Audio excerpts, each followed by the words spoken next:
duniani hivi leo mimi ni kula, lakini siku nitakapookoka katika hiyo dhambi ya kula nitaishi na Yesu milele. Yesu alisema jitahidini kuingia kupitia kwa mlango ulio mwembamba, maana wengi watataka lakini wasiweze.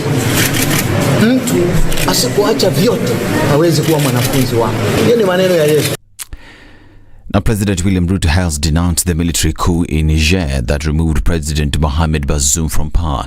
Speaking in Mozambique, President Ruto said that the revolution against democratically elected leaders can't solve the problems that the people are facing. And Ruto's statement came hours after President Bazoum claimed that he has been fed dry rice by the military regime since he was removed from power. And students aiming to join the Kenya Medical Training College in 2023 will have to wait a little bit longer after the National Assembly nullified the placement process done by the Kenya Universities and Colleges Central Placement Services. The Parliamentary Committee on Health determined that the placement process was conducted illegally and was met with irregularities. The over 42,000 students who'd applied to KMTC institutions will now have to start the process afresh because of the anomalies. And Mombasa East MP Babu Owino has been banned from attending parliamentary sessions for 4 days. Deputy Speaker Gladys Sholei said Babu went against parliamentary procedures by shouting at her instead of presenting his grievances in an appropriate manner. Honorable Babu Owino, withdraw your remark. Honorable Babu Owino, I will read for you standing order number 107 and 107A. If a member commits an act of disorderly conduct and or creates disorder or knowingly raises a false point of order or unnecessarily interrupts proceedings, the Speaker may call a member whose conduct is disorderly to order that I caution the member, which I've cautioned you, or order the member to withdraw from the presence of the Assembly for a maximum of 4 days. Sergeant at Arms, can you escort him out? Now, the construction of affordable housing project will start soon. The project, which will cost 18.3 billion shillings, will be undertaken by the Housing Ministry in partnership with Primeway Homes. Lancy S. Zakaria Njeru says over 4,500 housing units will be put up within 3 years, with the developer set to cater for the cost of relocating over 290 tenants currently living in the government houses at the site where the project will be put up. As a government, we are keen to make sure that that program of housing is done across the country, and we want to thank the county governments that have been working closely with us, members of parliament also who have been working closely with us to make sure that we actualize this plan. It's a big, huge project, and we are sure that they're going to make sure that that project is completed in time and also it's done properly as it should be. Housing PS Charles Hinga said there are more ongoing affordable housing projects that are continuing both from the previous and current governments. We have legacy projects which started from the previous government. Those are ongoing, and that's a figure he gave you, about 9,000. Since the president came into power, we have had about 10 projects launched, which gives us about 36,000. Those are ongoing. And since last week, you've seen we've been very active. We've advertised over 105 different projects across the country. The Azimio la Umoja One Kenya Coalition Party will today hold interdenominational prayer for victims of police brutality during the anti-government protest. Azimio Chief Raila Odinga will lead the ceremony, which is set to be held at the Jaramogi Oginga Odinga Park in Bondo, Siaya County, between 9 a.m. and 12:30 p.m. Azimio leaders are expected to take to the podium to condemn police brutality as they push for accountability of the officers involved. And a senator is now seeking to bar governors that have served their full term from seeking parliamentary seats for at least 5 years. The Constitution of Kenya Amendment Bill 2023, sponsored by nominated Senator Chimera Mwinzagu, seeks to amend the Constitution to exclude a person who has served as a county governor from eligibility for election to the office of Member of Parliament, both in the National Assembly and Senate. I'm Dennis Aseto. Good morning.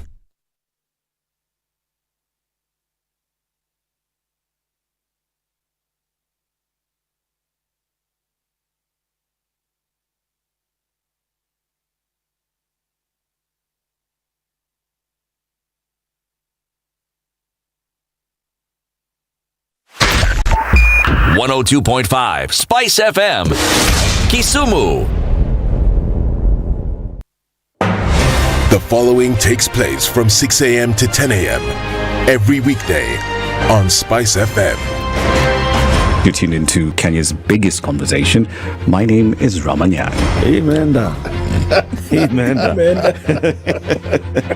So now it's over? Yeah. Oh yeah. Okay. It gets over. Can you imagine in 20 minutes? What the big boys have also done? I'm very proud of myself.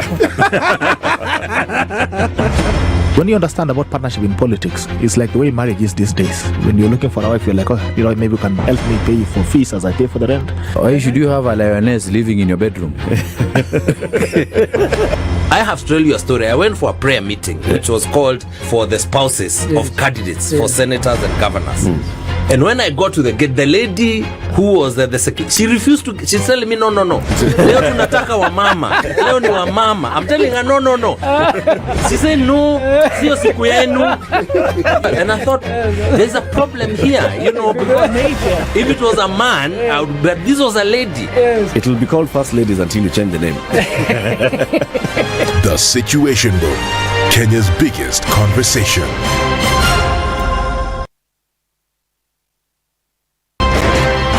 Revenge is for children. It's for kids. When you grow up, you realize the best revenge you can take on somebody is to ignore them. Now, I'm just new in politics. It is not everybody's cup of tea. That's why some people come in one term and that's it for them. Political parties in this country do not have ideologies, whether luring or otherwise. And that is the effect of corruption. Any time an offense occurs anywhere in the country, it is the job of the Inspector General to look into it. Whether it's corruption, whether it's murder, whether it's petty, that is his job. If we have chosen to be a corrupt nation, then we produce corrupt leaders. Everything then becomes chaotic that you cannot be able to change a nation. 3, 2. Everybody, welcome to Kenya's biggest conversation. Nairobi Latifa, Muga, Madam Du, nimesalimia wote sana. Tumepokea salamu, asante sana. Hapa Garissa today the weather is very good, only that baridi inatupeleka mbio sana. Sasa baridi ni degree ngapi hapo? Hata sijui lakini madam tunakauka sana. If you want to follow the money trail, you've got to think like a thief to be able to catch that thief. A slap from a friend is better than a kiss from an enemy. You remember the kiss of Judas Iscariot? Iscariot. Yes. Is the one that imetuweka kwa hii mashida yote na mataabu kwa sababu of that kiss. Yet the slap of Jesus Christ when he slapped those guys wenye walikuwa wanauza mboga ndani ya kanisa took them to heaven. The Situation Room, Kenya's biggest conversation.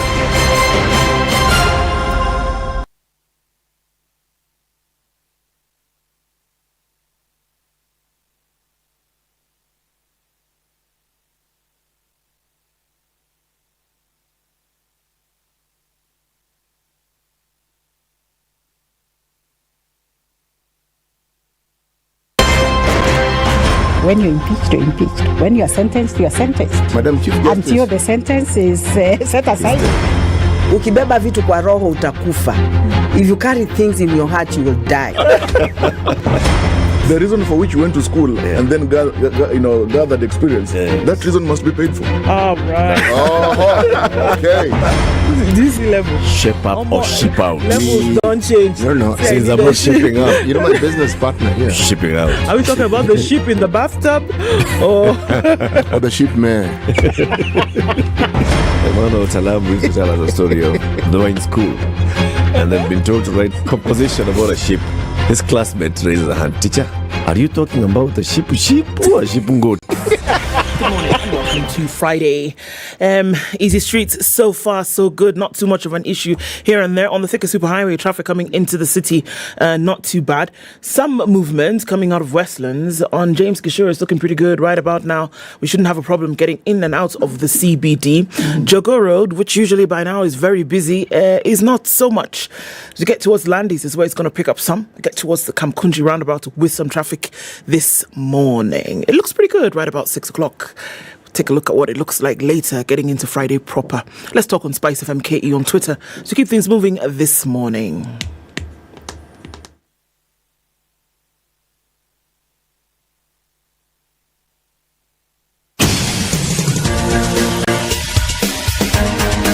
This is the Situation Room, the home of hard-hitting political commentary and penetrating insights about the state of the nation. This is a talk radio experience like no other. The Situation Room, a place for hard truths, debates, and elevated conversations. The Situation Room, witty, political, engaging, deep, controversial. In the room, we have C.T. Muga, researcher, academic, seasoned political observer, a fountain of wisdom in these politically uncertain times. Ndu Okoh, Nigerian by birth, Kenyan by choice, communications expert, Pan-Africanist, a truth seeker and believer in people power, and Eric Latiff, agent provocateur, the man in the chair, seasoned journalist, news hound, a man who believes in punching up, not down. How are This you is doing? the Situation Welcome to Room, Kenya's the biggest only way to conversation. start. Friday, 11th day of August 2023. Mambo iko vipi? Mambo iko sawa? Mambo iko aje? Yes. Iko sawa? Kabisa? Very good. Guten Morgen. But then how's the World Cup going? Well, let's see. Going into the semis on 15-16 Wednesday. So let's see what that looks like as we get into it next week. Are we done with the round of 16? Yes. So Nigeria out. Nigeria out, Jamaica out, South Africa out. Who was the other? Zambia? Was it Zambia? Morocco out. Yep. So France is in the running, as is Sweden, the Netherlands, and Colombia. So Colombia beat Jamaica, Sweden beat the US, the Netherlands beat Morocco, and England beat Nigeria. So it's England, Sweden, the Netherlands, and Colombia in the semis. So we're already going to the semis? Like straight up like that? Allah. Round of 16 is quarters. After quarters is semis. Allah. Yep. Aye. Round of 16 produces 8 teams. Chick. It can't be the quarters.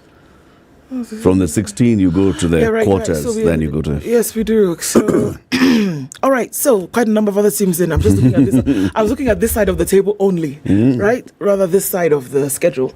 I'll give you that information in a bit. But either way, we're going into the quarters come the 15th, which is Tuesday. Yes. Oh. Yep. I haven't watched a single match. How come? I don't know. Probably one of the most riveting WWCs we've had in a while. Yeah. It's been very interesting to watch. Very, very interesting to watch. So we'll take it up from Tuesday. Sawa. Unfortunately. But it's during the day. Yes, because, it's on the other side of the pond. So, it's on the other side of the world. So, 6 hours ahead. Matches are at 10:30 and 12:30. Bad timing. I know. It's a weird... It's bad timing. I'm sorry. No. I'm very sorry. I've given you wrong information. There's a match going on right now. It's between Spain and the Netherlands. Today? Yes. It's the 11th of August. Yes, it is. I'm sorry. Okay. So the quarters are going on. Actually on the 15th. So there I was right. So the quarters are on now. The quarters are on right now. Today, Japan plays Sweden. Spain is playing the Netherlands. At the moment, it's 1-1. Australia play Les Bleus on tomorrow. And England play Colombia tomorrow as well. All right. So Spain versus Netherlands going on right now. Japan plays Sweden later on today at 10:30. Australia plays France and England plays Colombia. And yes, the semi-finals take place on Tuesday, the 15th of June. The match for third place takes place on the 19th, and the 20th is the final. 20th is Sunday. Yes, it is. Is it? Yes, it is. Bass. Oh, that one. Okay. I'll miss it again. Anyway, it's all right. Uko salama lakini? Mimi niko sawa kabisa. Nashukuru Mungu. Msalimiwa na mtu anaitwa Kate. Kate and the boys yesterday said to say hello to everybody in the Situation Room. Kate and the boys. Kate, I know her. Who the boys? two guys that she was with said they listen to the show religiously, turning on the dial at 6 a.m, and they're here with us for the ride throughout. So a big shout out to Kate. Kate and the boys. Good morning. Good morning, Asanteni Sana. Let me tell you what we'll be discussing today. So we'll be joined by Wanjiru Gikonyo at 7 a.m. She'll be our guest host today. She is an advocate for good governance and accountability. Is open government working in Kenya? That's what we want to see. At 7 o'clock, also we'll be joined by Right to Information. That's Article 19. There's a group called Article 19. The program officer is called Sarah Wesonga. She'll be here with the Assistant Director for Complaints, Legal and Regional Coordination at the Office of the Ombudsman. That's Commission for Administrative Justice. Sarah Muthega is that Assistant Director, boss lady. Is open government working in Kenya? 7 a.m., that's a conversation. 8 o'clock, we talk about alcohol and drug addiction rehabilitation. We'll be joined by Wanjeri Mahihu. She is a consultant psychologist and human behaviorist. 7, we are sorted. 8, here it is, we are also sorted. Today is Friday, Health Friday conversation. The link between obesity and infertility. The president of the Kenya Obstetrical and Gynecological Society and fertility specialist, Dr. Kireki Omanwa, joins us at 9 a.m. for that conversation, the link between obesity and infertility. Those 3 conversations should be good for closing the week, should they not? They should. Yeah, bas, and that's how we're going to do it. That's how we're going to play it. Are you online? Our live stream is up.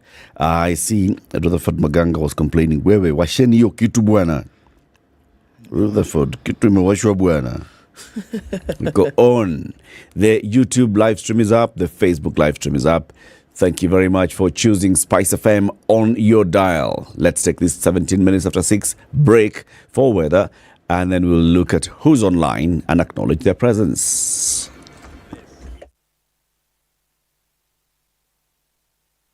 This is the Situation Room. The only way to start your 15 day. degrees, Nairobi is cloudy this morning, highs of 24 and lows of 13. We'll see cloudy conditions in Nakuru at 13, highs of 26, back down to lows of 13 today. Looking into Nyeri, it's cloudy at 13, highs of 21, and we'll see highs of 24 in a clear Eldoret at 13. At the moment. All right, it's clear in Mombasa at 23, highs of 29, and we'll see highs of 29 and lows of 23 in a currently mostly cloudy Malindi at 25. It's 19 and mostly cloudy in Kisumu, highs of 29 and lows of 18, and we're looking at highs of 29, lows of 15, currently cloudy at 16 in Kakamega. Looking into Kampala this morning, it's clear at 18, highs of 28, and Dar es Salaam is clear at 21, highs of 30. It's 6 degrees and clear in Johannesburg, highs of 16 and lows of 7. It's mostly clear at 25 in Lagos, highs of 29 and lows of 24. And at 24, Kinshasa is mostly cloudy, highs of 32 and lows of 21. Sunny conditions Friday in Beijing, highs of 31 and lows of 24. It's 18 and clear in Paris, and 19 and clear in London. 22 and clear in New York. Thursday night coming into Friday, we'll see highs of 27 and lows of 19. Mature, intelligent talk every morning. Spice up yourself.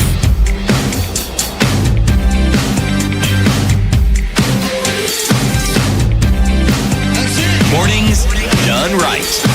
94.4 Spice FM, Nairobi. All right, who is online? Isaac Babji says good morning to you all. Do please say Tikitimaji again, I beg. Tikitimaji. Okay. So you want me to say it one more time? One more time. Tikitimaji. One last time. Tikitimaji. Slowly. Tikitimaji. Not softly, slowly. Tikitimaji. Yes. Okay. He's happy. Sour. All right. Joseph Ondigi says, good morning, tuned in from Gusiland. Happy Friday, and may y'all have a blessed and warm weekend, says Zeke. Paul Ngetich says, good morning, Ndu and Latiff, my age mate. Tuned in from Muthaiga. I have a proverb from the Rift. A proverb? Ainin Akkoni.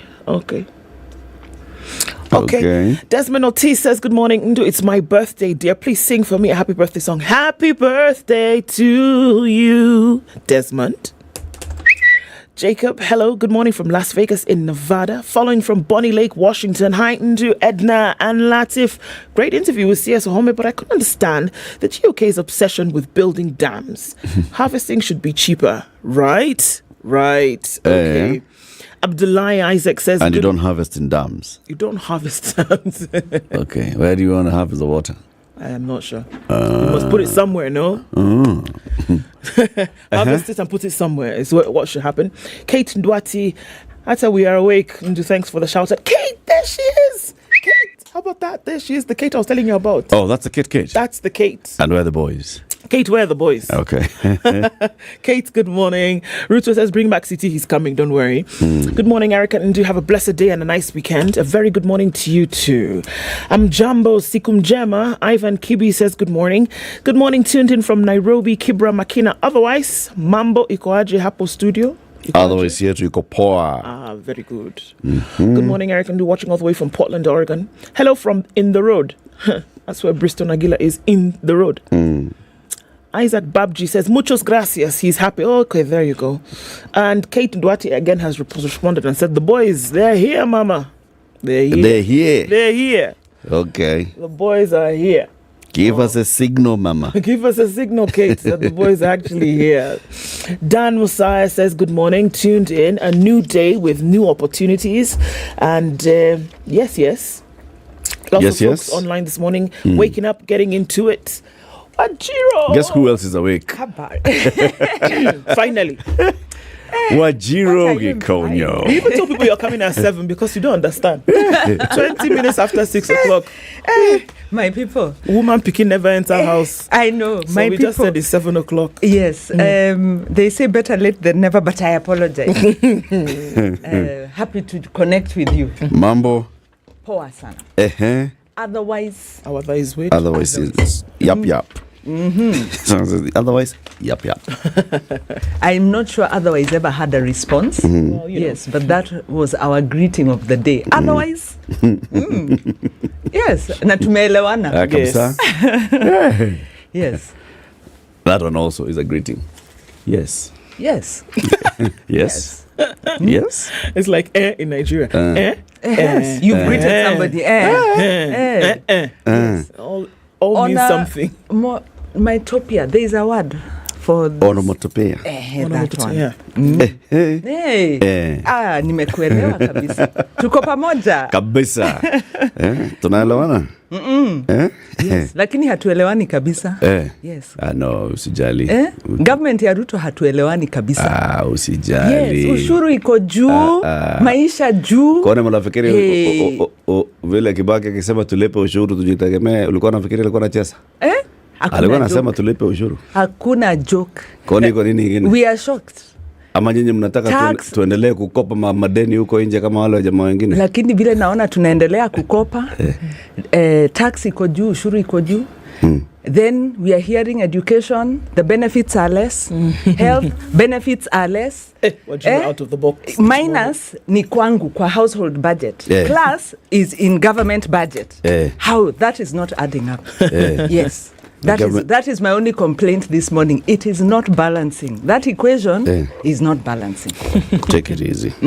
Take it easy. Take it. Don't worry. Don't worry. Yes. Hizo minus zitaendelea. These two shall pass. These two shall pass. Yes. Wa Kenya tumejivunia. If you get another minus, you get a plus. minus education, minus health, minus all these things equals a plus. Yes. It ends up with a positivity. Hesabu za 2023. Yes. Kenya style. Uko poa lakini? Niko poa kabisa. Minus all those other things. Minus all those things, you're fine. Minus. I'm fine. There's the plus. I'm fine and I'm well. And yes, focus on those ones. Happy to be here. Focus on those ones. Okay? Let me give you today's proverb. Final day of proverbs from this part of West Africa. Mali, Burkina Faso, Niger, the Songhai people. It is true that the camel will eventually die, but he will never stretch out and lay flat on his back. Whoa. Sorry, what? Hey. It is true that the camel will eventually die, but he will never stretch out and lay flat on his back. You said these countries are the hot region. Tuelimishe. Umesema? Eric. The Songhai people, remember? Songhai. In history, there used to be the Songhai Empire. It used to stretch around those areas.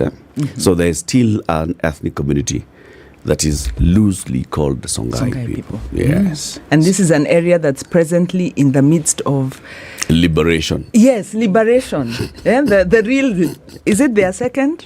Real liberation. Liberation. Yes, emancipation. It is true. This is serious business. Is it really? And this proverb captures that. The camel will never lie on its back, even though it will die. It will die, but it will never lie on its back. An equivalent saying is, I would rather die than resign. No, die. No, that is only if you're in government and have embezzled funds. Eric, be very clear. Okay. The people who never resign are those who eat public money. You resign and you leave the kitty. Surely, how? Yes, the honeypot. I'd rather die on my feet than live kneeling. Kneeling. Yes. That is about dignity, the inherency of dignity, human dignity. Yeah. And the need to fight for dignity. Yes. Completely. Stand up yes. for what you believe in. Yes. Very good. Yes. And umepewa gazeti Ednah? No, sina gazeti. Patia huyu dada gazeti, shika hii. Soma hii Standard. Soma hiyo. Haya. Soma. Haya. Ndu, tell us the headlines. Okay. And where is the nation? What happened? Okay. Let's look at the Standard. Nation. The making of a rogue police boss is on the front page of the Standard. Allah, there's a rogue police boss. And how he was made. Guy. Have you seen that program called How It's Made? And that put things together. Now that's what the Standard's trying to tell you about how Japheth Kome is accused of insensitivity after claiming the opposition hired corpses to make it appear police had killed protesters. However, the Inspector General is under fire from Azimio, the bereaved, the civil society, and morticians. We'll look into that story. Everybody and their grandmother is saying, how dare you? I'm sure even the bodies. Even the bodies. Have you ever heard morticians speaking? Speaking. In fact, if morticians speak, you should be very afraid, my friend. Very afraid. It means you're audacious, outrageous, beyond the realms of humanity, of reasonableness.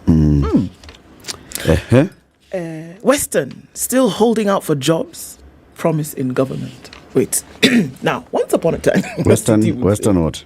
Western part of Kenya. Oh. Still holding out for jobs from government.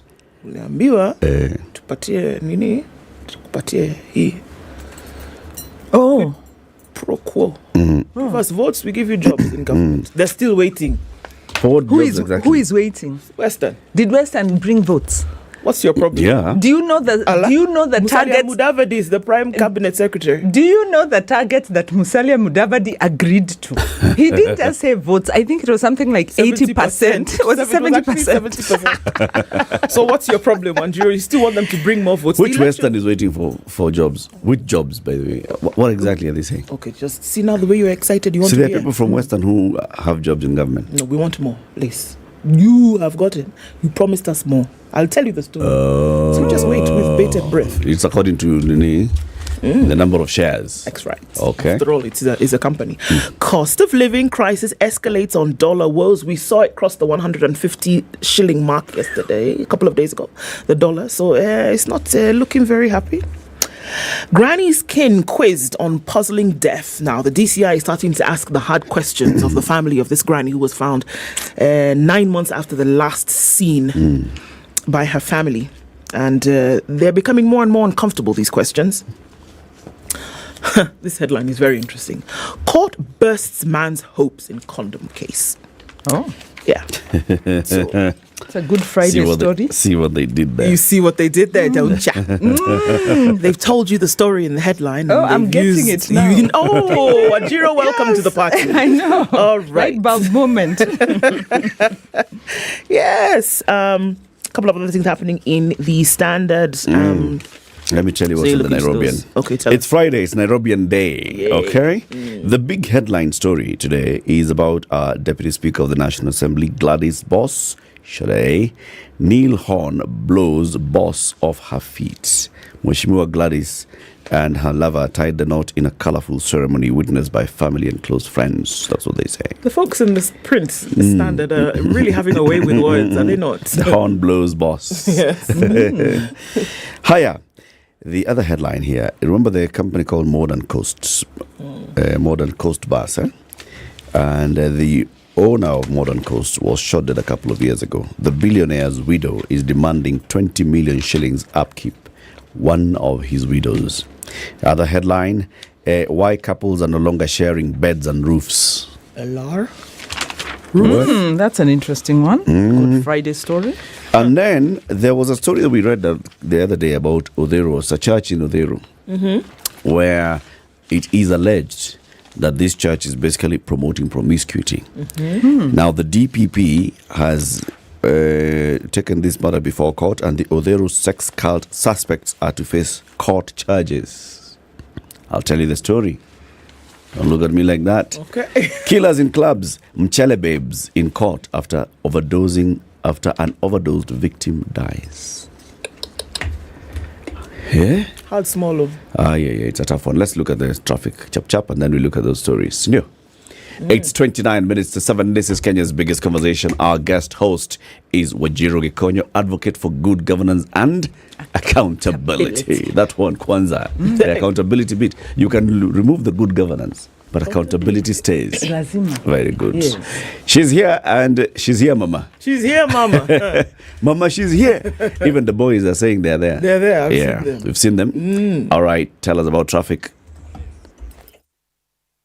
This is the Situation Room, the only way to start your day. Not so bad this Friday morning. A little bit of it coming. So there was some drama happening on the expressway yesterday, and it looks like we might be there again. Getting onto the expressway this morning in Westlands is proving to be a bit of a headache. Not quite sure what may be causing that, but it's causing some traffic, and that's inbound to the CBD. On the Thika Superhighway, we're looking at easy streets until you get to the Pangani underpass. It's going to close up a little bit as you're trying to get either towards Muranga Road or then onto Wangari Maathai. So watch out for that. If you've left, you're all right. If you haven't, you might still be okay, but let's just keep an eye on things. The Northern Bypass, not too much in terms of a beehive of activity. There's some movement on North Airport Road going towards the Outer Ring Junction and then on towards Utawala.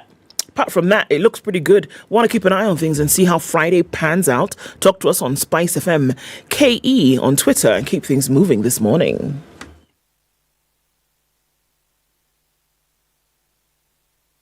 Mature, intelligent talk every morning. Spice up yourself.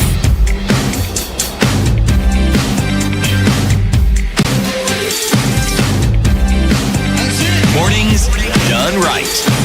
94.4 Spice FM, Nairobi. All right. It's still. So which one do you want to hear? Start with the one you want to tell us. Wajiro.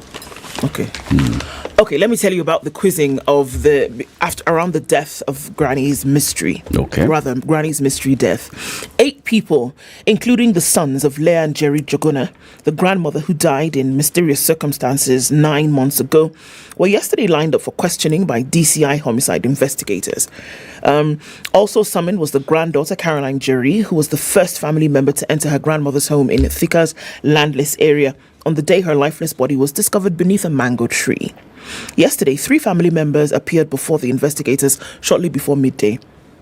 An informal meeting was the first held where the police briefed the investigators on the family's history and deep-rooted differences that led the retired teacher and businesswoman to lead a solitary life. The investigators also sought to verify the authenticity of a video taken by the granddaughter, which was released on Wednesday, showing the showing the inside of the house at the time of Leah's death. Jerry was said to be close to her grandmother and was a frequent visitor than her uncles, which were the sons to Leah. The meeting also aimed to discuss how investigations were going on and whether family members will undergo a DNA test. Sources within the DCI revealed that some relatives were opposed to the DNA test, which is intended to conclusively match the remains found in the compound to immediate family members. Why, I wonder? You know? Preliminary findings from the Thika DCI suggest that Nyeri, 82, might have died of natural causes while alone at home. Very possible. Okay. However, some family members have disputed these findings and are pushing for the investigations to be moved to the DCI headquarters. They smell foul play. They think there's something. They the think cops there's in something Thika that's are. Yeah. Okay. However, insiders familiar with the probe yesterday disclosed that investigators were pursuing several angles based on the family's accounts to resolve the mysterious death. Sources close to the family say Nyeri's life took a turn for the worse when her husband, Isaac Githuku Gashanga, left her for another woman, Rose Wamboi. When Wamboi was brought to her new marital home in Bender Estate, Leah violently resisted her new co-wife, leading to a bitter dispute that saw her arrested and detained. She completely refused to leave her home to a newcomer. Much later, she was sweet-talked into an arrangement that got her a few millions to build her own home in Landless, which is now where she was found dead. Her husband gave her 2 million shillings to start the building, but the money dried up before the construction was completed. Her pilot son, Gashanga Githuku, then helped her complete the house before she moved in around 2010. So she's living in this new home, which is in the same neighborhood with one of her sons, Charles Gashire. She led a reclusive life, maintaining minimal interactions with her neighbors. In 2015, her son, David Kihara, passed away. Her husband, who was a director at Trans Business Machines, died in 2017 after a short illness. The family, originally from Kiangige, Kirara Ward in Gatanga Sub-County in Murang'a County, faced further tragedy with the loss of her last-born son, John Nyaga. Now, there are 2 sons left. Githuku, the pilot, he sent money to her every month, but she appeared to be in a strained relationship with Charles, who, interestingly enough, lived just a stone's throw away. Reached out to Mr. Gashire. He said, there are so many people that are dead. Are you following this one? This is the neighbor's son. Yes. This is her neighbor's son now. What's wrong with you people? She the first one to have died? Surely. Tunamzika too. What's wrong? Leah's interaction with family was sometime in July last year. That's the last one. In September, neighbors stopped seeing her around and assumed she had traveled. Subsequent holidays like Christmas and Easter came and went without her presence. When she was discovered, her expansive home held only skeletal remains. Amongst those, her dog and chickens. This is her dogs survived. No, skeletal remains of herself, her dogs, and the chicken. Hey. This one.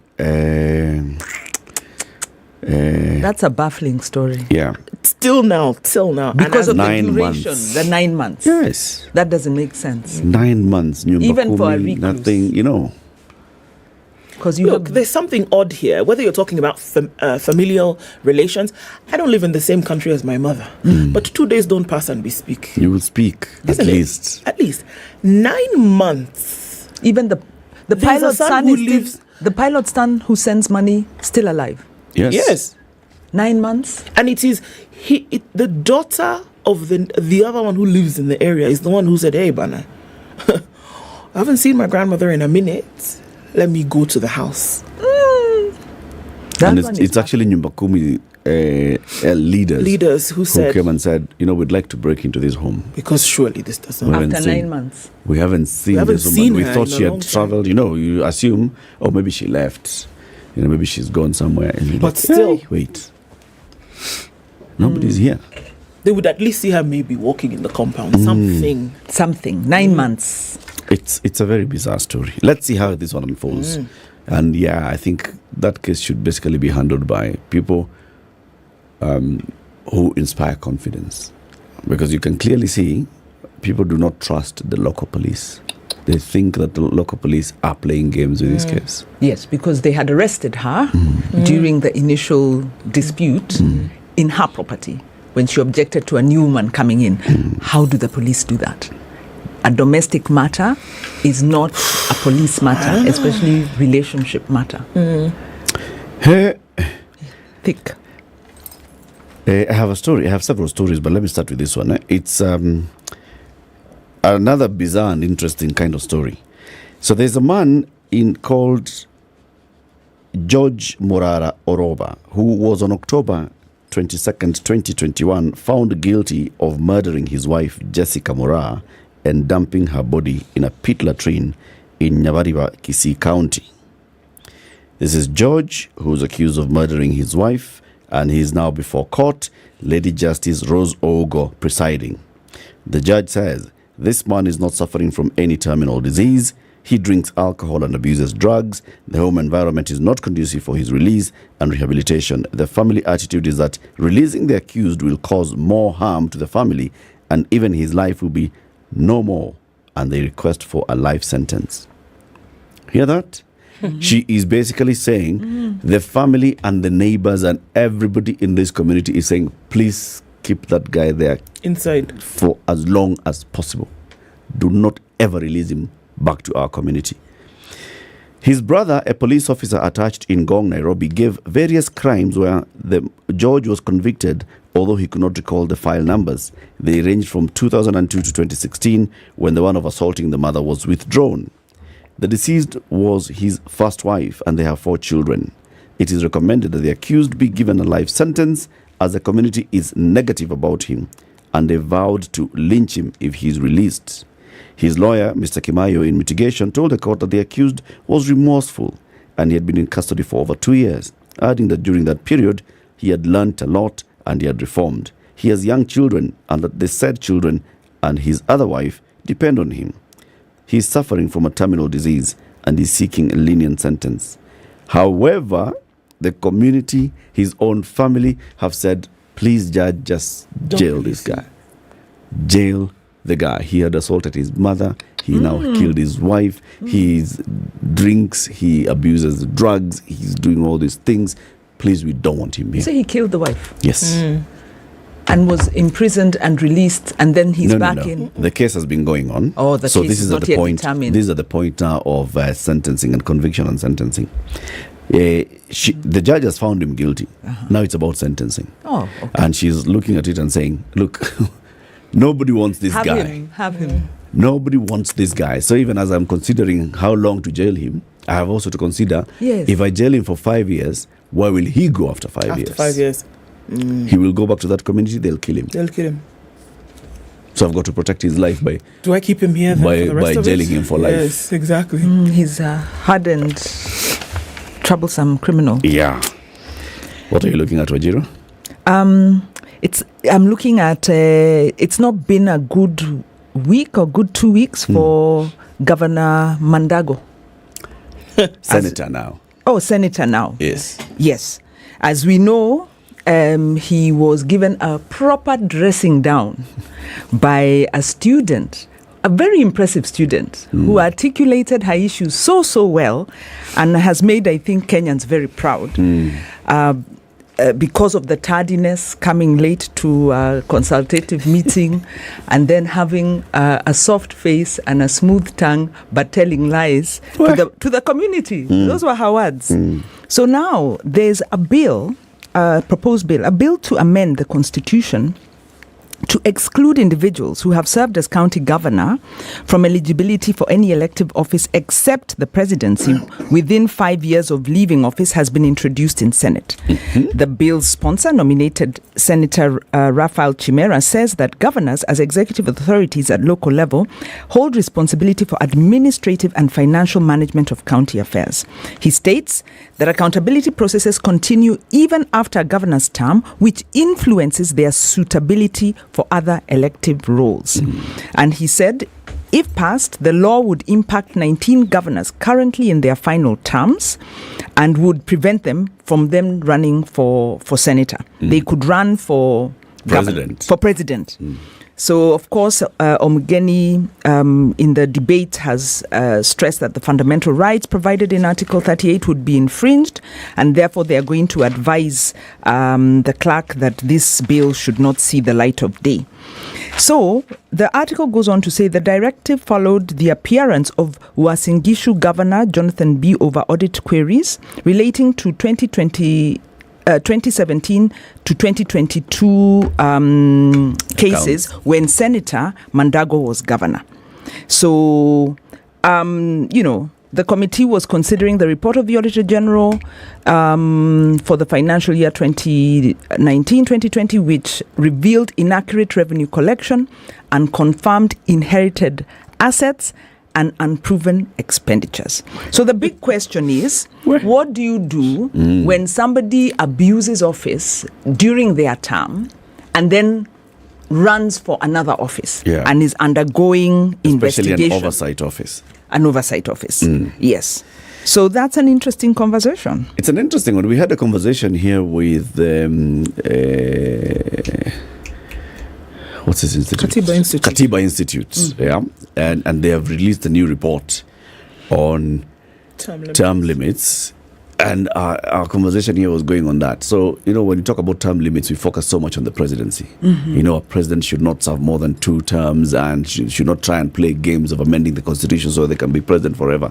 And then we moved into, okay, you may actually leave office as president, but where else can you go?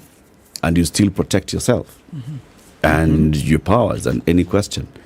Because if you go to parliament and you're in parliament forever,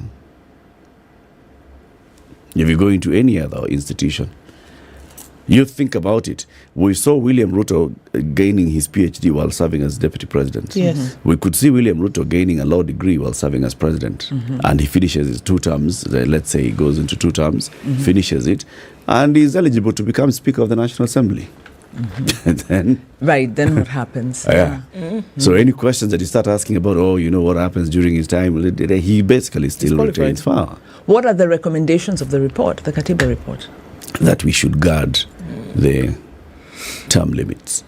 But we were saying that, expand these to, should term limits also apply to members of parliament? That would be new, because across the world they don't generally tend to. Yeah. You're an MP for life. Yeah. And that's where games can be played. In some countries like the UK, there are no term limits. The king doesn't have term limits. MPs don't have term limits, and therefore Prime Minister does not have term limits. They don't have a constitution. Yeah, they don't have a constitution. Because they don't have a written constitution, right? Because they have social sanction. So back to this, is possibly what we need to think about is our culture. Because you could set the term limits, but you're then, you're running away from the fact that this person was in office and abused office. The investigations take too long. Investigations could be compromised. The judicial process could be compromised. So the problem per se is not the term limits. We've also seen a merry-go-round in other offices, like we have the Chapter 15 offices. And we've got people who have now become professional just commissioners. Keep from one commission to the other. Yeah. And you're saying, did you perform in the other one? So we are saying, does the performance management system work? Because you should be ineligible if you didn't perform well. So I don't think it's the limits, it's the culture. It's the people at the end of the day. I mean, what are we talking about? We talk about impunity and corruption. We talk about theft. Money doesn't move itself. People move it. People steal it. Term limits is an individual's behavior that changes. It's or was always that way. And then they act on a particular behavior. The thing as itself, the position, the institution, there's no problem. Invite or introduce a human being and then you'll see wonders. Software. We can have all the laws in the land. It doesn't matter. We have Chapter 6. The ultimate implementer of Chapter 6 is the voter. Okay? You know your person. You know whether this person is a thug. You know whether this person is a violent person. You know their character. So you don't even need to be told by the IEBC, you know this person should not be on the ballot. Even if they're on the ballot, you know the person. You're the one who's actually making that decision. So it's the same thing with, look, if the people of a certain county look at a governor who has served 2 terms and then they elevate that governor to Senate or to the presidency, you deserve what you get. Don't complain. Even though I think for Mandago, his life in public office in his county might just be cooked. I think it's cooked. I'll be surprised if they don't recall him. Yes, given they will not recall him. Let me tell you about another man whose goose is cooked. A man who sued a condom manufacturing company for allegedly breaking up his marriage has not only walked away with a dismissal, but also a lecture from a court on being truthful. Okay. Interesting. Very. The man's admission that he was married but cheating on his wife with several women cast doubt on the judge's mind whether he was speaking the truth that the condoms he used during his adventures were of poor quality.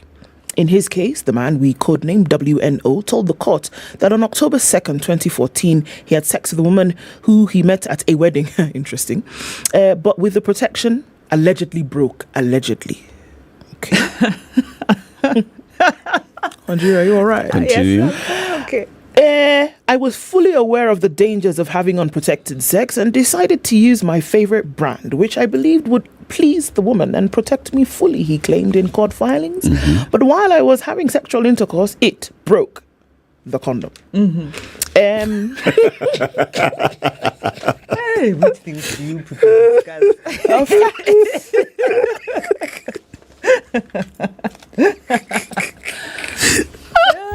He's got a track record. That's a fair clarification. I mean, adventures. You have to clarify. Several women. No, this is met at a wedding. This is what I'm trying to met at a wedding. Hapo. Okay. Mm-hmm. Now he only realized this later. Oh, Still, he didn't even realize. Okay. All right. However, Justice Lawrence Mugambi found his testimony could only be treated with a pinch of salt, as his admission of unfaithfulness could not be corroborated. I mean, surely who else was there? According to the judge, the man admitted to cheating with several women in different towns. Justice Mugambi said WNO never called the woman he was cheating with to corroborate the condom burst. At the same time, the judge questioned why WNO never brought the condom that burst as evidence to court. I mean, where did you think you were going? WNO brought used packets of condoms. However, Justice Mugambi said anyone could collect them. Used packets. From anywhere. So he brought empty packets. Ninja. He's a cartoon. He brought empty packets. Yes. Empty packets. There's nothing inside. Okay. He observed that perhaps no condom burst or the man never wore one in his randy adventures. This is a man whose quality of honesty is already shaky. He was unfaithful to his spouse. Can any court rely on the sole evidence of such character without corroboration? There was no corroboration, as the woman he had slept with when he said the condom allegedly burst did not testify. The particular condom that allegedly burst was not present in court as an exhibit. The man had sued Better Healthcare International, the Kenya Bureau of Standards, and the Kenya Revenue Authority. The effrontery. Yeah, he's ambitious. Quite. Mm-hmm. WNO lamented that 9 days after the incident, he experienced some health complications. And he went to a traditional healer for herbal medicine.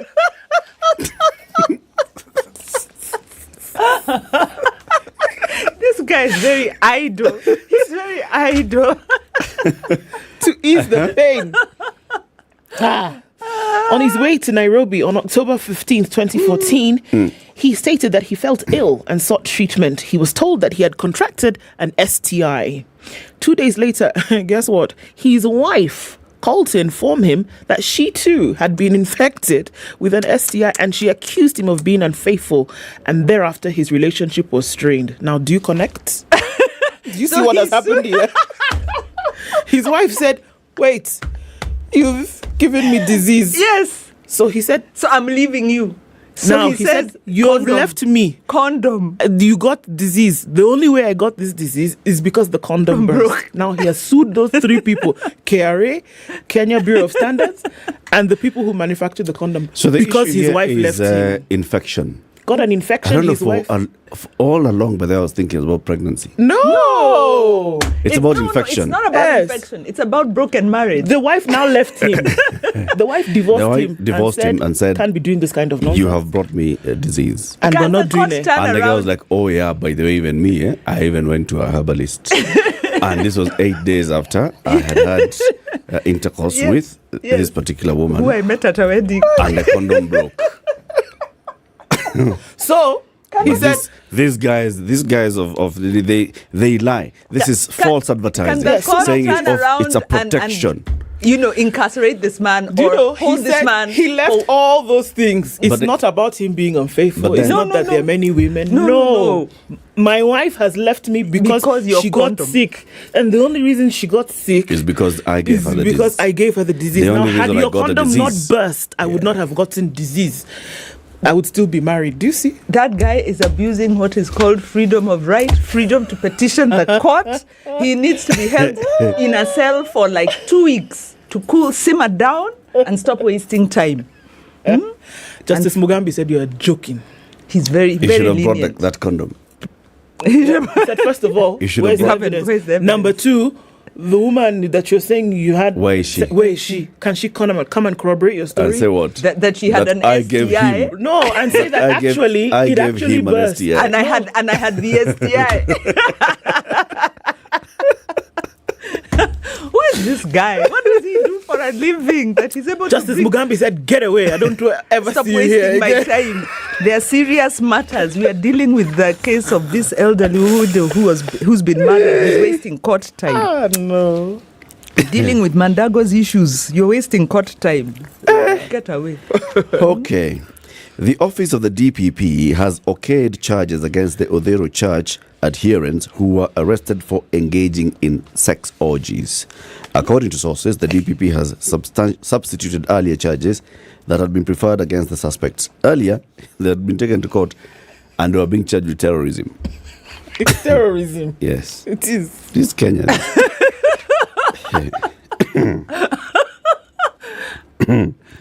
How did you find terrorism again? That thing. That one. A few weeks ago, a shadowy online activist and whistleblower through a Facebook post had unmasked the goings-on of this church, which drew the attention of police to the matter.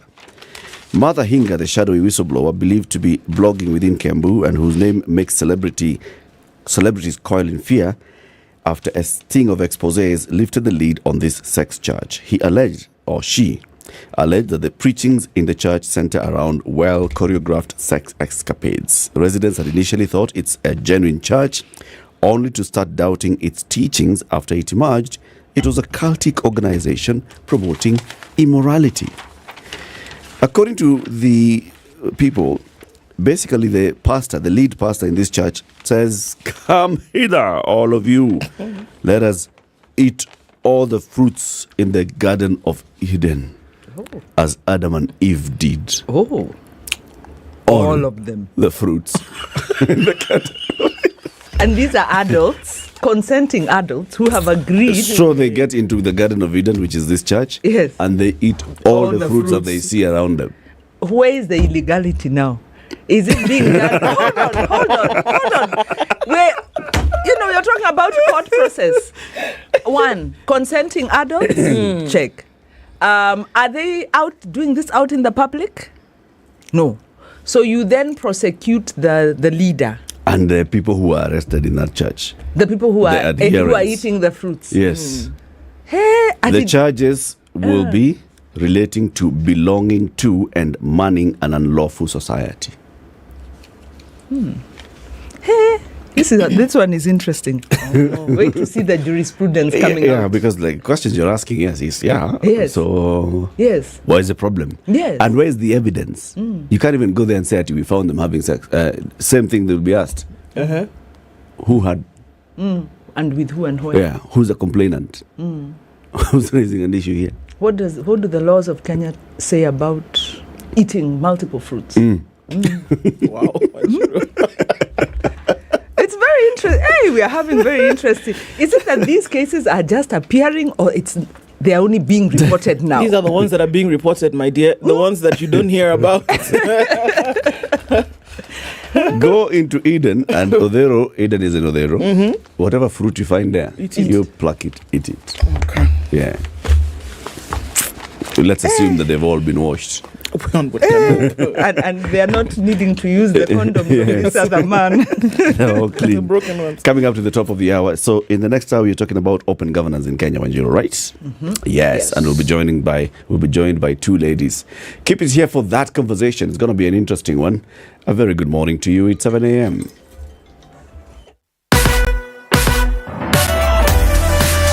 and spice and everything nice. Despite spice up your life. At the top of the hour on Vibes Radio. The news at the top of the hour on Vibes Radio.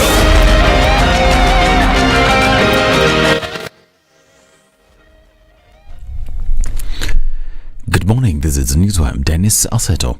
President William Ruto has denounced the military coup in Niger that removed President Mohamed Bazoum from power. Speaking in Mozambique, President Ruto said that the revolution against democratically elected leaders can't solve the problems that the people are facing. Our position is that President Bazoum should be reinstated as the democratically elected president of Niger, and whatever interventions ECOWAS will agree on will have the support of those of us in the African Union, so that we can put a stop to the slide to undemocratic government. Ruto's statement came hours after President Bazoum claimed that he had been fed dry rice by the military regime since he was removed from power. Now, the Azimio la Umoja One Kenya Coalition Party will today hold interdenominational prayers for victims of police brutality during the anti-government protest. Azimio Chief Raila Odinga will lead the ceremony, which is said to be held at the Jaramogi Oginga Odinga Park in Bondo, Siaya County, between 9 a.m. and 12:30 p.m. Azimio leaders are expected to take to the podium to condemn police brutality as they push for accountability of the officers involved. These as Inspector General of Police Japhet Koome has been declared not fit to hold the office, going by his recent remarks against those killed during the opposition-led demonstrations. Siaya Governor James Orengo says that whereas the 2010 Constitution demanded that the holder of the office of the Inspector General of Police be a professional, Koome's statement that the opposition colluded with mortuary attendants to remove bodies and parade them in the streets to taint the image of the police was proof that he was not a professional. You know, the Inspector General under the new Constitution was supposed to be a professional. The way I had the Inspector General talk the other day, he cannot be a professional. Somebody who can say that unanitupia mawe na mimi kuna bunduki, that is not a professional, because the protection of life is to the citizen, not to the police who is carrying a gun. And by the way, in civilized countries, when you want to break a demonstration, you don't carry an AK-47. This is not the kind of police force that those who made our constitution wanted to head such an important constitution. He's now calling on the international community to come out strongly to condemn the activities of rogue police officers in Kenya who killed and maimed citizens who were exercising their constitutional rights. It said that Siaya bore the brunt of police brutality as it lost 11 of its sons at the hands of law enforcement officers.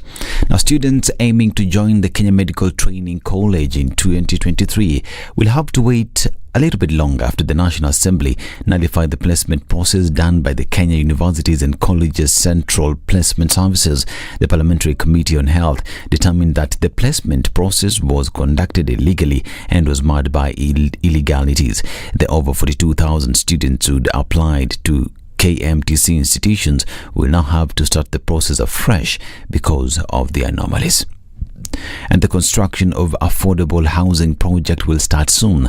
The project, which will cost 18.3 billion shillings, will be undertaken by the Housing Ministry in partnership with Primary Homes.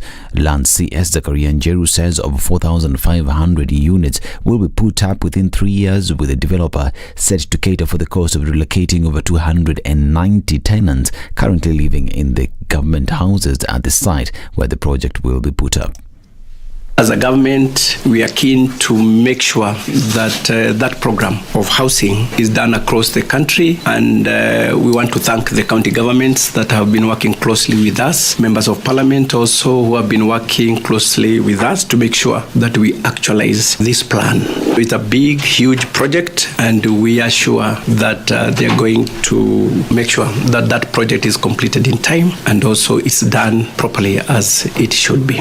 Housing PS Charles Hinga says there are more ongoing affordable housing projects across the country from the previous and current governments. We have legacy projects which started from the previous government, those are ongoing, and that's a figure he gave you, about 9,000. Since the president came into power, we have had about 10 projects launched, which gives us about 36,000. Those are ongoing. And since last week, you've seen we've been very active. We've advertised over 105 different projects across the country. And Israel has evacuated more than 200 of its nationals or people eligible for citizenship from a violence-racked region of Ethiopia. This according to Prime Minister's office. Now, Ethiopia's northern region of Amhara has been rocked by deadly violence just months after the end of the devastating 2-year war in the neighboring Tigray region. This is News. I'm Dennis Aseto. Good morning.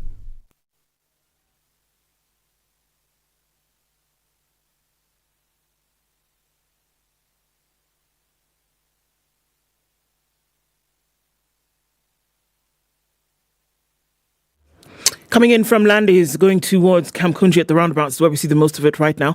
Jogoo Road is also busy inbound to the city. And we're looking at now some traffic to build up on the Thika Superhighway. Nothing too crazy at the moment. As you get towards Survey and then through towards the underpass at Pangani, there's movement there. Coming in from Muthaiga Square, folks trying to get off Kiambu Road, which doesn't have too much traffic right now. Looks like it'll clog up later. The northern bypass with a little bit of traffic, not yet spilling over towards Ruaka or then to Kitisuru, but again, to watch for now. North Airport Road going towards the eastern bypass, some traffic moving, not bumper to bumper just yet. So it looks like Friday morning will not be too difficult to get through. Let's talk on Spice FM KE on Twitter. Still an attempt to keep things moving this Friday.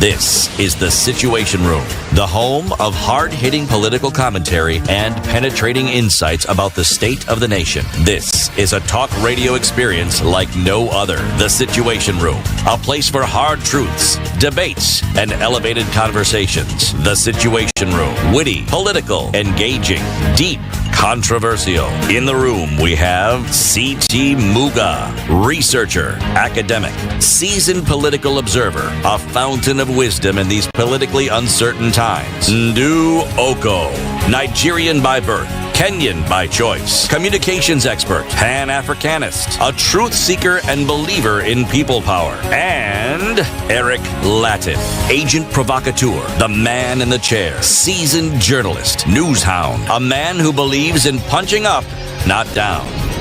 This is the Situation Room, the only way to start your day. 2023.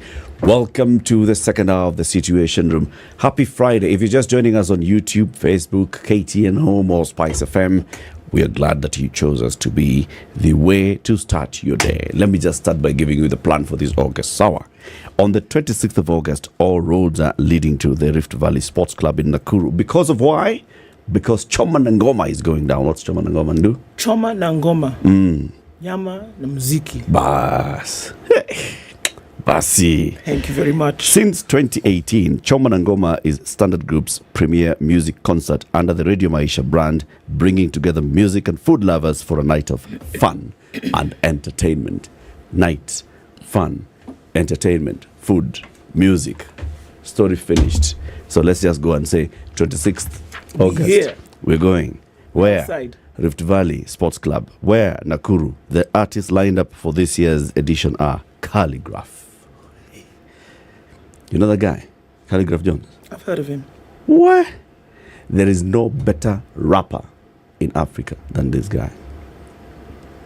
Man from Kayole. Otile Brown. You know Otile Brown? Yes, I do. You know, you know. Okay. Nviri the storyteller. You know Nviri the storyteller? No, I do not. You don't know Nviri the storyteller? So people go and see me now. Do you know Bensoul? Yes. You know Bensoul? Yes. Very good. You know Nadia Mukami? Yes. Yeah. You know Saru? No. Hey, you don't know Saru. You know furthermore. Those ones. Go and watch them.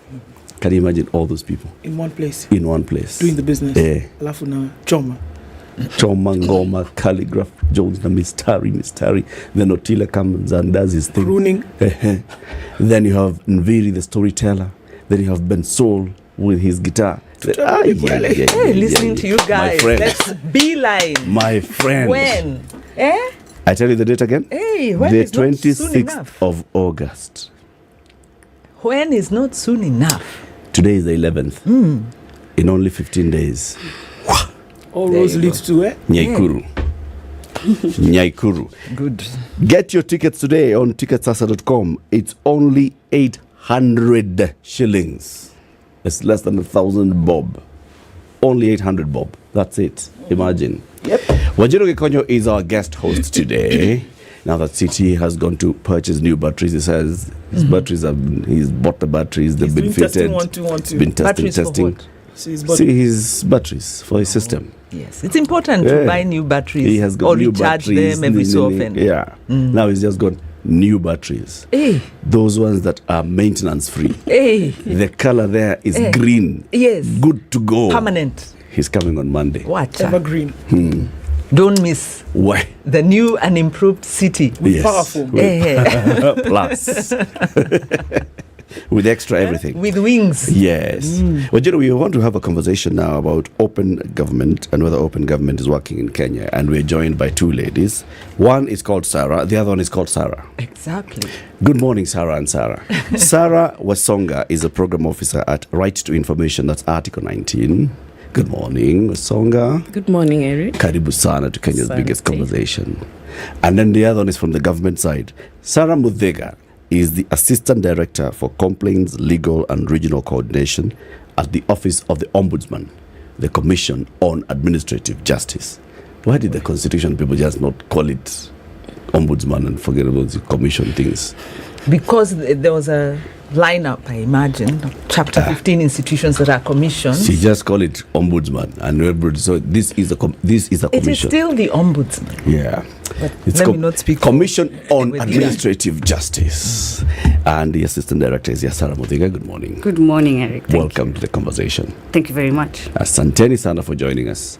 Let me give you the day's proverb on behalf of CT. This proverb is from West Africa, the countries of Mali, Burkina Faso, Niger, that region. Forget everything else that's going on around there. Okay. Let me tell you. The proverb that they have, this is it. It's true that the camel will eventually die, but he will never stretch out and lay flat on his back. It's true that the camel will eventually die, but he will never stretch out and lay on his back. Wasonga, what do you make of that proverb? What's your interpretation of it? I think on the surface level, it's just to acknowledge everything is finite. Everything has to come to an end one way or the other. And acknowledging that means that you keep walking day by day and not just give up because, eventually you're going to die. So if tomorrow all of us decide we are not living anymore because we'll eventually die, then what's the point? So that's my very surface level interpretation. That's not surface, one. Deep. What surface are you talking about? You've got like 4 layers of surface. Exactly. Sour. You see, civil society, who you people talk badly. Well, this is depth. Actually, the problem is aligning the level. You are setting up Muthega. Now, surely. What's your interpretation of it? No. Go for it. We're good. Let me see. I'll be very surface. Okay. But going by it, I'd say pretty much the same aspect that it's true we do have an end and everything must come to an end. But look at a camel. A camel cannot lay on its back. So it will not give up. It cannot fall and roll over. It must fight. It must stand firm. And therefore, if we must all be like that. If somewhere or another, what is your breaking point? Do you have one? And if you do, how do you work through it? Serikali 5. Yes. Civil society 5. Tuko hapo. Then youth in the room. Yes. Sour. Yeah. Very well said and very well done. Now, when it comes to access to information, I know Article 19, you've been championing that. But there are many people who don't know what Article 19 is in terms of who you are and why Article 19. So introduce us to Article 19. Well, thank you, Eric. I think that's one of the most common questions we get when we say we are Article 19. The question is Article 19 of what? Is it the Constitution? Is it a particular law? We were named after, or rather we borrowed our name from Article 19 of the Universal Declaration of Human Rights. This is like the global blueprint document that set the foundation for human rights across the world.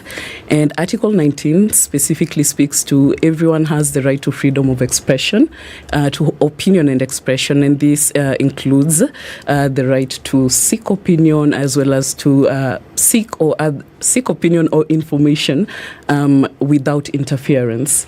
And so basically at Article 19, what we do is that we try to champion for the right of every person everywhere to be able to speak their opinions, to hold government into account without fear of any retaliation or any fear of interference. We are a global international NGO, also a think tank, and we have about 9 hubs across the world, and I work for the Eastern Africa office, which is based in Kenya. We work closely with very diverse group of stakeholders. We work with international human rights institutions like the United Nations or the Africa Commission. We have observer status with both. We also work with governments from a technical perspective, where we help governments come up with policies and laws that would have international human rights standards. We also help build the capacity of government or other duty bearers who are supposed to help protect freedom of expression and information. We work together to build the capacity of public servants in that sector for them to be able to safeguard those rights. We also work with, on the other side, on the demand side now, we work with media, obviously, because freedom of expression, goes hand in hand with press freedom. We work with civil society organizations to help them hold governments into account. And we also work on the demand side with citizens to be able to allow them to know their rights, and not just their rights, but how do you hold government into account? How do you use your rights to be able to monitor what government is doing, and how do you demand for better governance? In a nutshell. I think your surface level and nutshells. Okay. All right. The Commission on Administrative Justice. So like when you're saying Constitutional Commission, some lines there, independent offices, but tell us. Okay. From the horse's mouth. Yes, thank you. So the Commission on Administrative Justice, otherwise known as the Office of the Ombudsman, is established under Article 59 of the Constitution. And this article is what establishes the commissions that are required to protect human rights, investigate into matters of public administration or misconduct in state affairs, and abuse of office. So this commission is established also under the CAJ Act, that is the Commission on Administrative Justice Act. And this act provides the functions of the commission, which include investigation or an inquiring into misconduct or maladministration, that is includes delay, abuse of office, discourtesy, ineptitude, all the things which you would want government to do for you and they have failed to do, or have delayed to do, or have not done the way you would want them to do. The Commission therefore receives complaints or even can go on its own motion and investigate matters that we see in the public domain, and then inquire into them and then make recommendations or resolve the complaint, as it were. We also have another mandate, also under the Constitution, that is Article 35 on the right to access information. And this is further also under the Access to Information Act, which then gives the Commission oversight mandate over that function, that is implementing access to information in Kenya. And we have a lot of work we do around that. And what I'd also say is that our offices are in Nairobi, and we have 6 regional offices across the country. And then we also are in 12 Huduma centers. And also we are aiming to increase our presence. We also have an online platform where people can access us and lodge their complaints on matters public administration and access to information.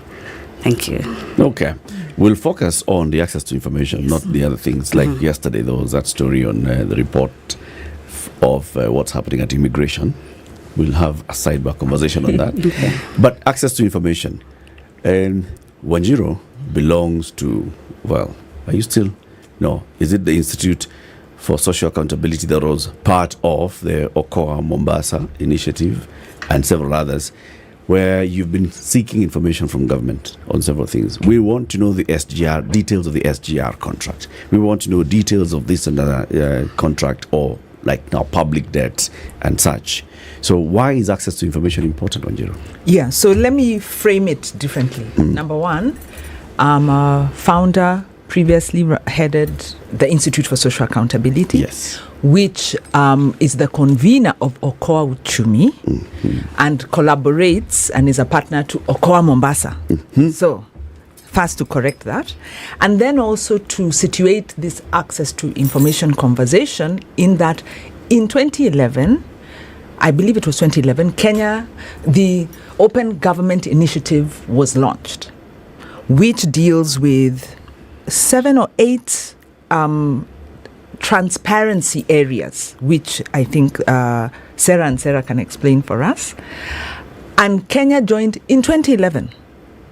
So for the last 12 years, is it 12, 13 years, Kenya has been a member and is a steering committee member of the Open Government Partnership. So first is just to let that sink in, that this government that we deride a lot, because we complain a lot about our government, does have a side to it that in the regional and international arena, we are very well viewed.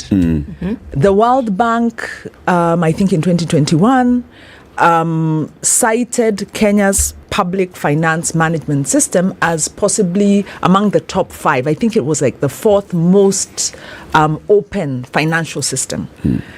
The IMF Fiscal Consolidation Program, which is bringing a lot of pain to us, has come with a lot of policies we do not like, has on the other hand brought a lot of transparency. If you listened to Jimmy Wanjigi here, when he was talking about the investigations, the audits they've done, expenditure tracking they've done on debt, and the likelihood that we've overpaid our debt by 1 trillion shillings, they're using public data.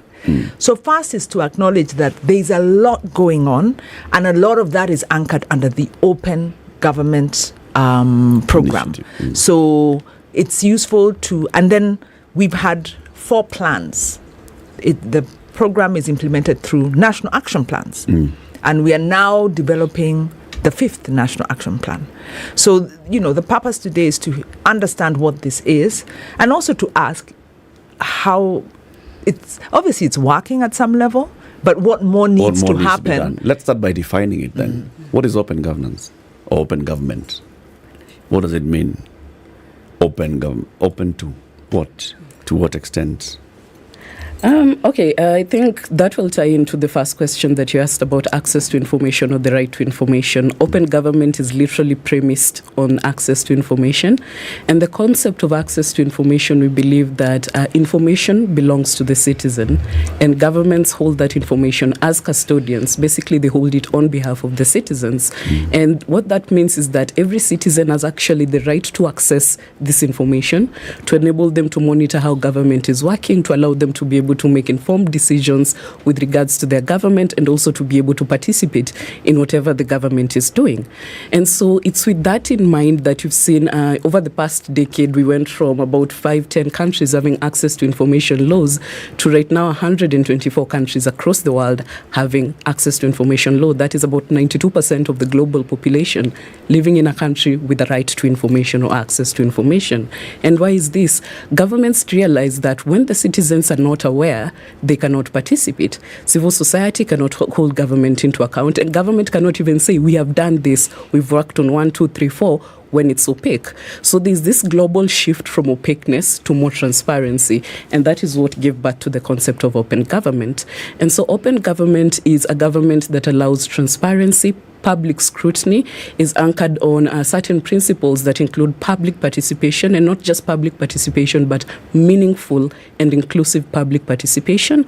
It thinks about open budgets and open transparency, meaning government budgets are open for scrutiny and input.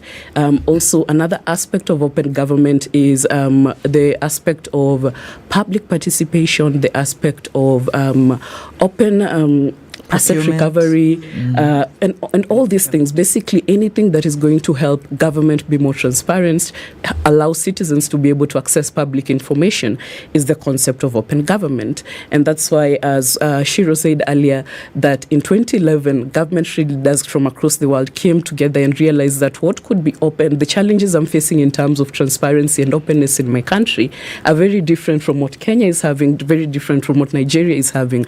But is there a way that we could come together, leverage on our strengths, guided by similar values and principles, and figure out how could we tackle this in our own jurisdictions? And so do we come up with does the term then open governance exist because governments have started to become open, or does it exist because it's encouraging governments to be open? I would say that it's twofold in this way. First of all, I think what should be mentioned is that the open government partnership is actually voluntary. So governments get into it on a voluntary basis. And the fact that the government governments have committed to it, it means that they are willing to become open. Now, we should remember Article 10 of our Constitution encourages or requires governance to be transparent, accountable, and also it requires public participation and all that. So it aligns to, therefore, what we should do. So to answer your question, it's a requirement. We are then supposed to be, by virtue of our Constitution, government is supposed to be open. And government is trying to be open, and that's why the commitment to open government partnership and the national action plans and what the commitments made, because these commitments are voluntarily brought on board and with a 2-year plan to meet the milestones, so that you we as a government or we as a country meet the requirements of open government. So to answer your question, it's mandatory by virtue of our Constitution. And then does it exist? It does. For purposes of good governance. Yes. What are the commitments? Okay, let me explain what the commitments are in the current National Action Plan. To begin with, there's the aspect of beneficial ownership of companies, where I think you saw it, and the Business Registration Service is actually the lead on this. This is under the Office of the AG, where companies or the government is supposed to be able to publicize who are the beneficial owners of companies. And I think you saw that running a few months ago, where there was a deadline to how to register who are the beneficial owners. So, for instance, like right now, there's a lot of hue and cry about the housing levy. Notwithstanding, government has gone ahead and identified a contractor, would you call it, or a developer who's going to handle that. And I was listening to the news and a name came up. It means that if I went to the registry, I could find the owners of that company? That is what it means. It's what yes, because here's the thing about qualified access. Here's what the thing about access to information. And if I can quickly run through the obligations, and then we'll meet the milestones as quick as I can. So apart from beneficial ownership, the second is open contracting, and this is what we see under the public procurement process, where it's a requirement of all government agencies to actually put out their tenders and who has received them and who are the vulnerable groups that have gotten the tenders and what are the costs of the contracts and all that. That's another obligation. The third is open data for development. They're supposed to be accessible data out there. You've spoken about Wanjiru, what you do as an entity and how you try to seek this information. Now, what should be known is that access to information is supposed to be proactively disclosed by government. Yeah. So this is the information that should be available for data for development or for planning. Public participation and legislative openness. It's a requirement. It's an obligation. So we report, or rather the government reports on what they have done to make sure there's openness and public participation in legislation. Improved service delivery, public service delivery. What are the service standards of institutions? Where have you, what are your service charters? Are you meeting your timelines, and then report on the same. And I think you've seen about the performance contract process of ministries and agencies and how seriously this government is taking it. So it's supposed to be about improving public service delivery. Access to information, which is why we're here, and what the CAJ actually oversights or makes sure it's implemented. Aspects of what are the parameters for access to information, what laws have been passed. And remember, for open governance partnership, it's not only for national government, it's also for subnationals. So even counties, we are in the counties making sure or assisting them to pass laws on access to information, because the Access to Information Act requires counties to pass their own legislation on the parameters for ATI. The sixth is, or rather the seventh is access to justice. Legal aid, that is national legal aid for Kenyans or public, and the alternative justice system policy. Where are we on making sure there's justice in Kenya? So that's another obligation under the OGP. Building open government for resiliency. Building open government resiliency. What does it mean? It means the government is able to support open governance and have programs that are meaningful towards open government. Now, you coming back to for example, what you said, the housing levy and the company and whether you should be able to access this information. What CAJ trains and sets and assists government agencies to set up is what are their frameworks for public information. Now, we say, or rather we have in our laws and our policies and regulations, a procedure which if you're not able to access that information, let me say it like that. If you go to BRS today or any agency and you're not able to access that information, CAJ then exists for you to come to us and request for that information. Basically saying, I went to this agency, they did not give me the information, and I need it. Not for any reason. You don't even have to give why you need it. It's because information is supposed to be accessible. Now, here's the thing, where the law now comes in. There are limitations. Limitations under Section 6. So right now, I would not be able to tell you, is that information public? It is supposed to be, as far as it's supposed to be information that affects the public and should be proactively disclosed or should be accessible. But then when you come to the CAJ, we then are able to engage that institution on your behalf and ask them to provide that information within 21 days. Failure to which, it becomes we can actually issue an order. That is an order for that agency to release that information. Now, agencies at that point would respond with the why. I have this information, I'm not able to release because of what. But remember, it's limited. You cannot just say national security, for example. You have to qualify it, and that's why we come in. And then remember, there's still under the law the public interest override, where the CAJ will look at it and say, no, this is in the public interest, so release that information. In order for this to be an issue, right, I'm looking at it that it comes from a place maybe years ago where the zeitgeist was that you hide information, you're not letting anybody know what's going on, you're protecting information for the reasons could be nefarious, reasons could be because there's plundering of funds, there's other things going on, national security, one might say. So this is then, when you're looking at having an open government, it is as a result of things that were happening before that were dangerous, or to say that in order for us to be developing economies whereby we are accepted or introduced or part of a global community, that it is necessary for the governments to be open? Is it as a result of how things were happening before, and we say no to that, and to allow us to be more open, as it were? I think it's both, actually, because the issue of secrecy and opaqueness is a cultural issue. There's a reason why in Kenya we used to call government serikali, meaning, a strong secret. There's a reason why we used to come, at some point used to make jokes that you'd go into a government office and find a newspaper stamped as confidential. It's also because from a cultural perspective, Africans stem from a very culture of secrecy. If it's not your business, it's not your business. You're not going to tell this household's business in the neighbor's house. And so, unfortunately, we carried this culture of secrecy into the public service. And so, over time, we've realized that the culture of secrecy is not taking us anywhere, because unless citizens know how we're using their taxes, what are we doing in terms of budgeting? Why is education receiving this and healthcare receiving that? Where did that money go?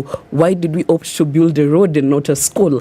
Unless government is able to provide that information, citizens do not know what their governments are doing. They do not know where to find government services. And then at the end of the day, it's both twofold. No national, and even, from a global sort of perspective, companies and also governments that are aligning with open government and transparency principles want to align with countries that are, forward-facing, countries that are open, countries that are transparent, because no one wants to say we went to bed with this and such a country, which does not disclose how they do their budgets, which does not disclose how their parliaments work. So it stems from that culture of secrecy, being able to sort of break that culture, but then forward-facing, looking at if we are going to ask for, a lot of investment opportunity from the private sector, if you're inculcating private sector principles in governance, then what are we looking at? And that was one of those sort of stepping stones or sort of ideas that made the shift to access to information and transparency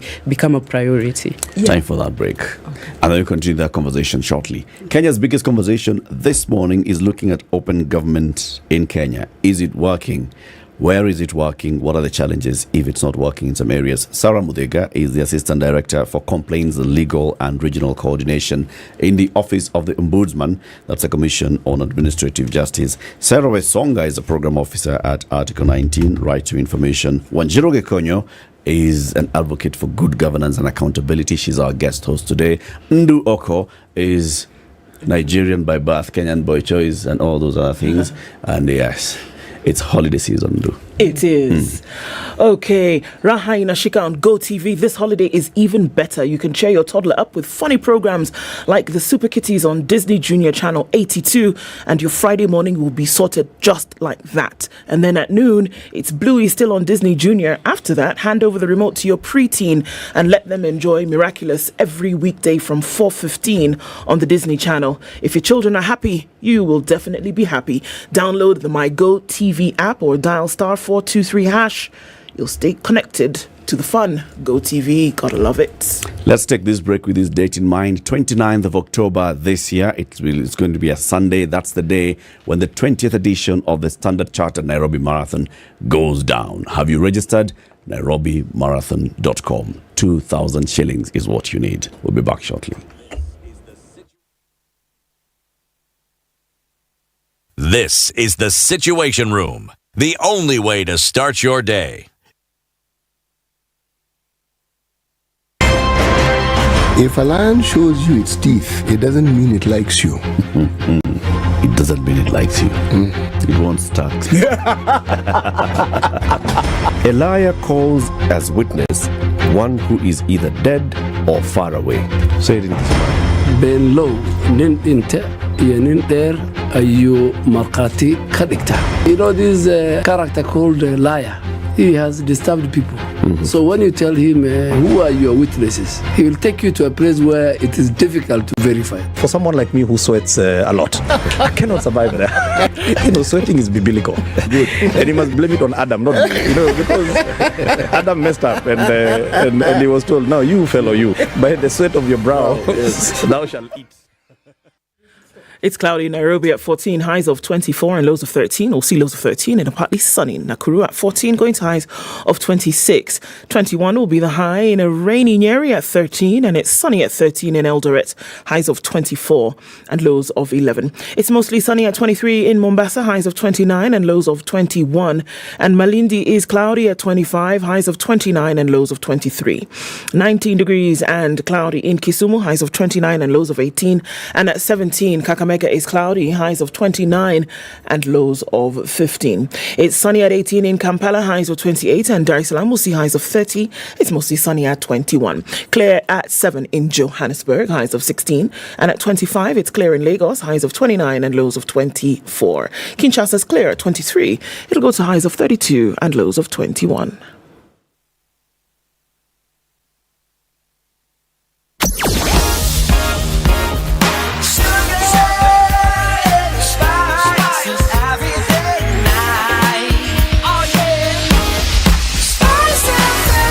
Spice up your life. A little bit more movement in the city than we saw earlier. It's heavy on Landis going towards Kamkunji and then on to Haile Selassie. Some traffic coming in from Gong Road. Not too bad on the Thika Superhighway. It is Friday after all, so a lot of traffic is outbound. And on Kiambu Road, we're starting to see that build up closer and closer towards the DCI headquarters. As you get towards the Muthaiga Square, so we'll see some movement there as well. All right, nothing major happening. Lunga Lunga in and outbound traffic is doing the thing, but it will not be too bad, at least not for now. Cabanas going then towards North Airport Road, out towards the Outer Ring Junction, and then on towards the Eastern Bypass is probably where we'll see the most of it right about now. We'll keep an eye on things. We are in traffic hour now, according to the TikTok of the clock. Let's wait and see what happens later. Let's talk Spice of MKE on Twitter.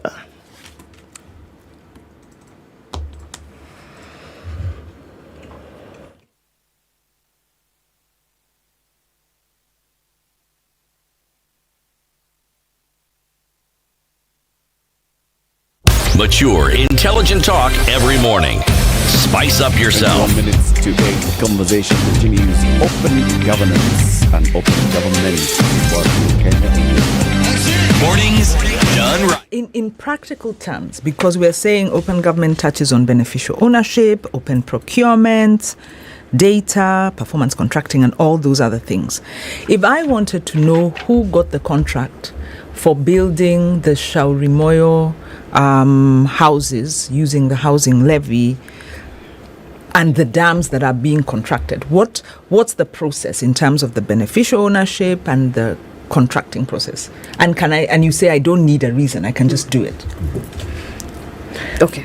To begin with, all tenders in government and who's awarded those tenders is supposed to be or is available on the public procurement website. There's actually a website. There's a website. Yes. The public procurement information portal. Sorry. So that any tender that is awarded within government is on that platform. Now, what you'd get is what is a tender, when was it advertised, what are the processes, who was awarded, and what is the cost of the contract, the duration, and all that.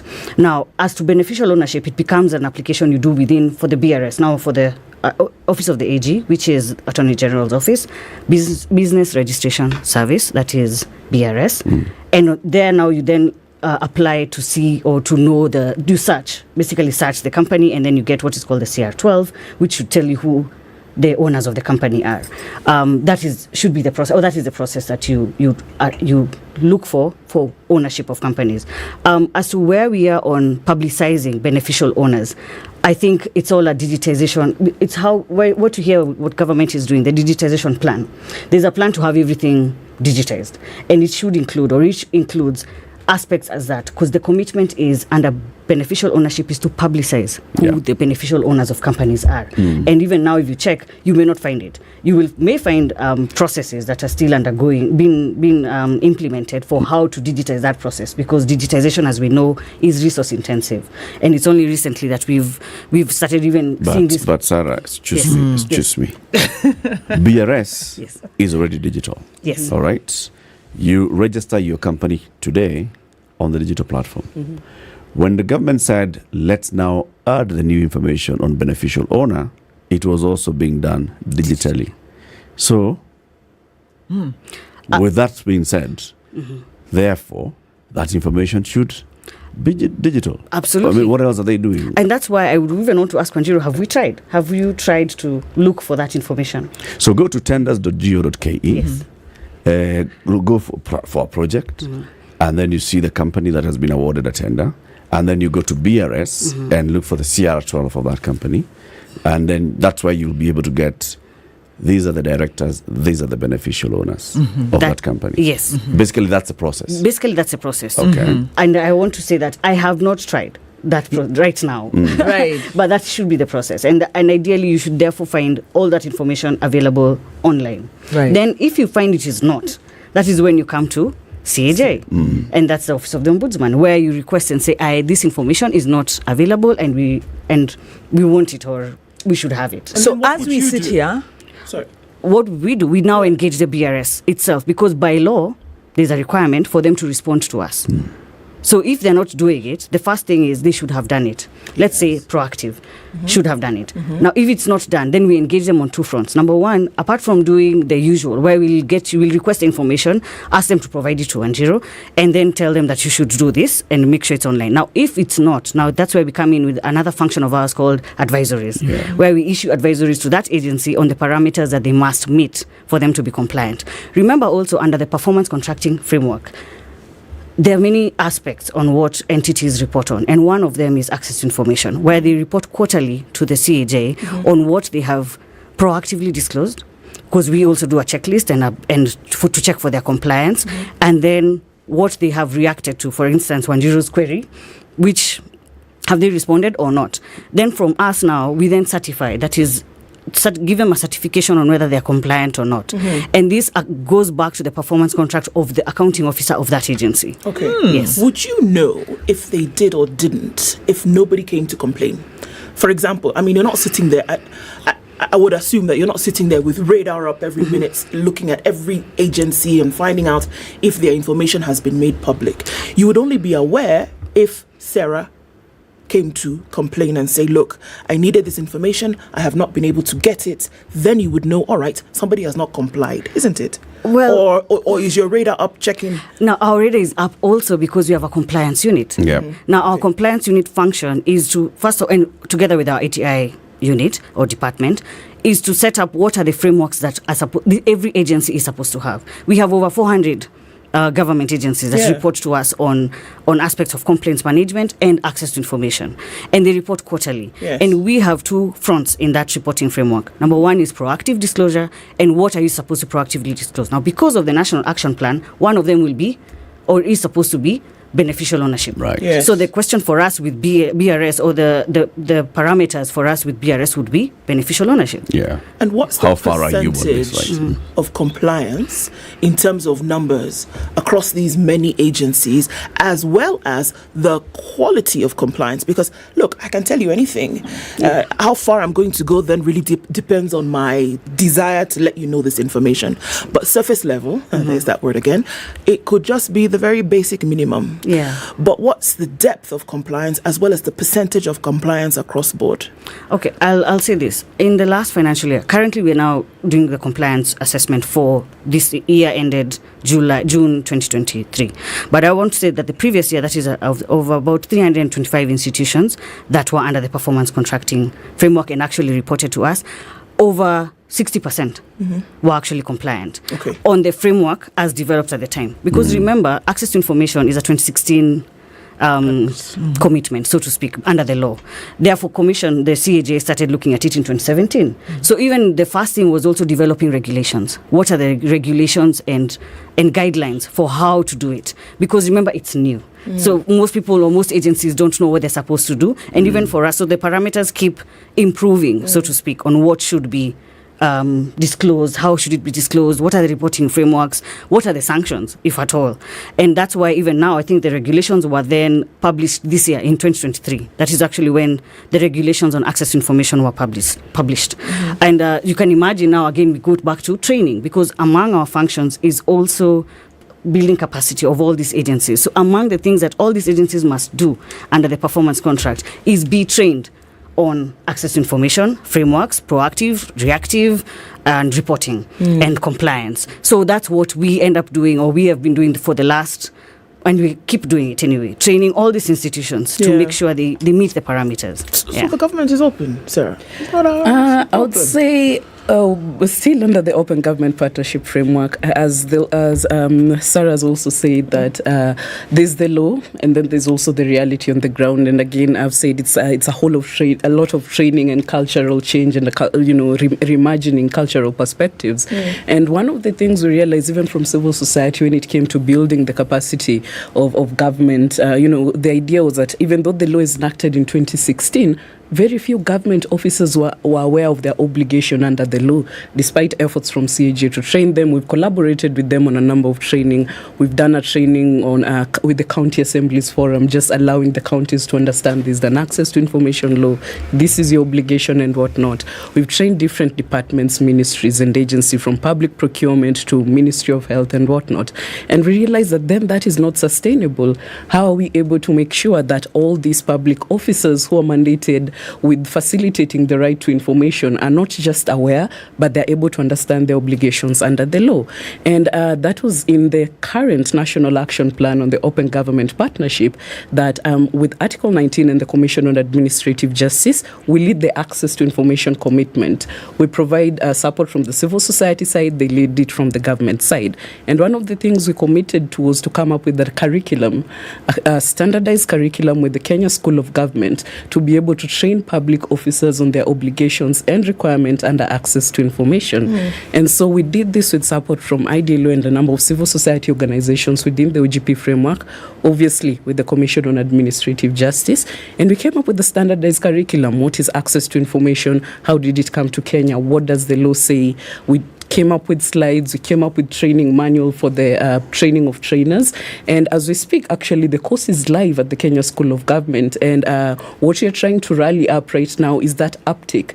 Because again, that's, having the course is one thing, but uptake and that knowledge and getting most public officers to undergo it as part of the public officer training has been the challenge. And so if you look at the next National Action Plan that we are working on, is how do we improve uptake at the Kenya School of Government? How do we incentivize public officers to undertake that course? How do we work, because CAJ mandates government entities to appoint a public information officer, have their names displayed, them understand their role. So how do we make sure all these officers undertake that course? Because at the moment it's not mandatory, it's very much voluntary. Can I ask a question? And this may be just to clarify, because I'm trying to make this practical, because we've been at this for a long time, we're improving it as we go. I'm looking at the tender.do.ke website, and we can see that in 2023-2024, there were 101 contracts awarded, and then there is view, and then the list will come up. From your assessment, because you say you do annual assessments, what is the level of compliance in terms of institutions, government institutions, in publishing on the website? Is this 101, all of them? And then also, are there exemptions? Because there are different types of procurement and partnership. So what are the exemptions? Okay.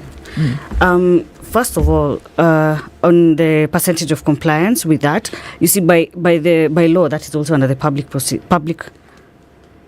Procurement and Assets Disposals Act of 2015. It's a requirement to publicize. So on the face of it, I would say 100%, because if you fail to do so, then it becomes a whole sanction, disciplinary, and even legal penalties for lack of that disclosure, for lack of publishing. Are there exemptions? There are, especially matters of national security. You will not see tenders of national security matters there. That is, for example, tenders for the military, some tenders for the National Police Service. You will not see them. You may also not.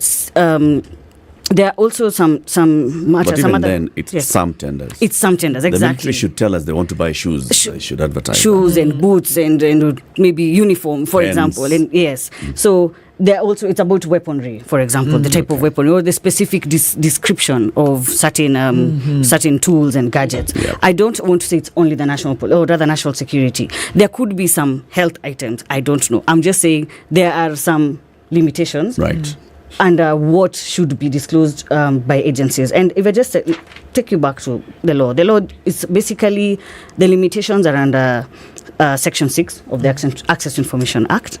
And you'll find this stuff like endangering life and safety of a person. For example, if, there could be something that's, I don't give an example. It's just a possibility of some information that shouldn't be published. Let's say Witness Protection Agency is procuring a house. Exactly. We don't want to know where the Witness Protection Agency's houses are. And you will not see them on the advertisement of the tender and that kind of thing. Invasion of privacy. There are some information that invades privacy of another person, and therefore it will not be accessible easily. And maybe that goes back to the issue of beneficial ownership and what exactly can be disclosed. And that's why we are all back to what are the guidelines, what are the parameters, which line do you not cross in terms of access to information. How much information do you give? Exactly. Infringing commercial interests. So, for example, if there's something about a secret recipe, exactly, that's usually the one that's used. Just an example. If it will harm government and the economy, if disclosing that information may harm government or harm the economy of the country, that may be limited. Is there a list for the exemptions? If there are. Section 6 of the Act. So, Section 6 is there reporting on the exemptions? Because it's one thing to have then, the information shared. And then because of those list of exemptions, how is the institution then accountable for the exemptions? Now, remember what we said about this being a government active process. The agencies that are involved include the Auditor, Office of the Auditor General, the Public Procurement Regulatory Authority, the Office of the Attorney General. So even when, for example, an entity is being audited for why they have not published these tenders, there will be CAJ right there. And then there's also PPRA trying to ask you, why didn't you publish this? And then there's Auditor General. So don't they report proactively? I would imagine if I had a tender that infringes on privacy or public interest or whatever, and I need then to be exempted from publishing it. One, in South Africa, I think they do publish and withhold some information. But is there a proactive way of reporting that so that it doesn't have to wait for the Auditor General to come and ask, where did this money go? Yeah. Oh, it was a tender. Where is that tender? Oh, we couldn't publish. You know, it's, for instance, the CS Treasury, in giving exemptions, tax exemptions, is supposed to report to Parliament why exemptions are given. Now, this has not been happening.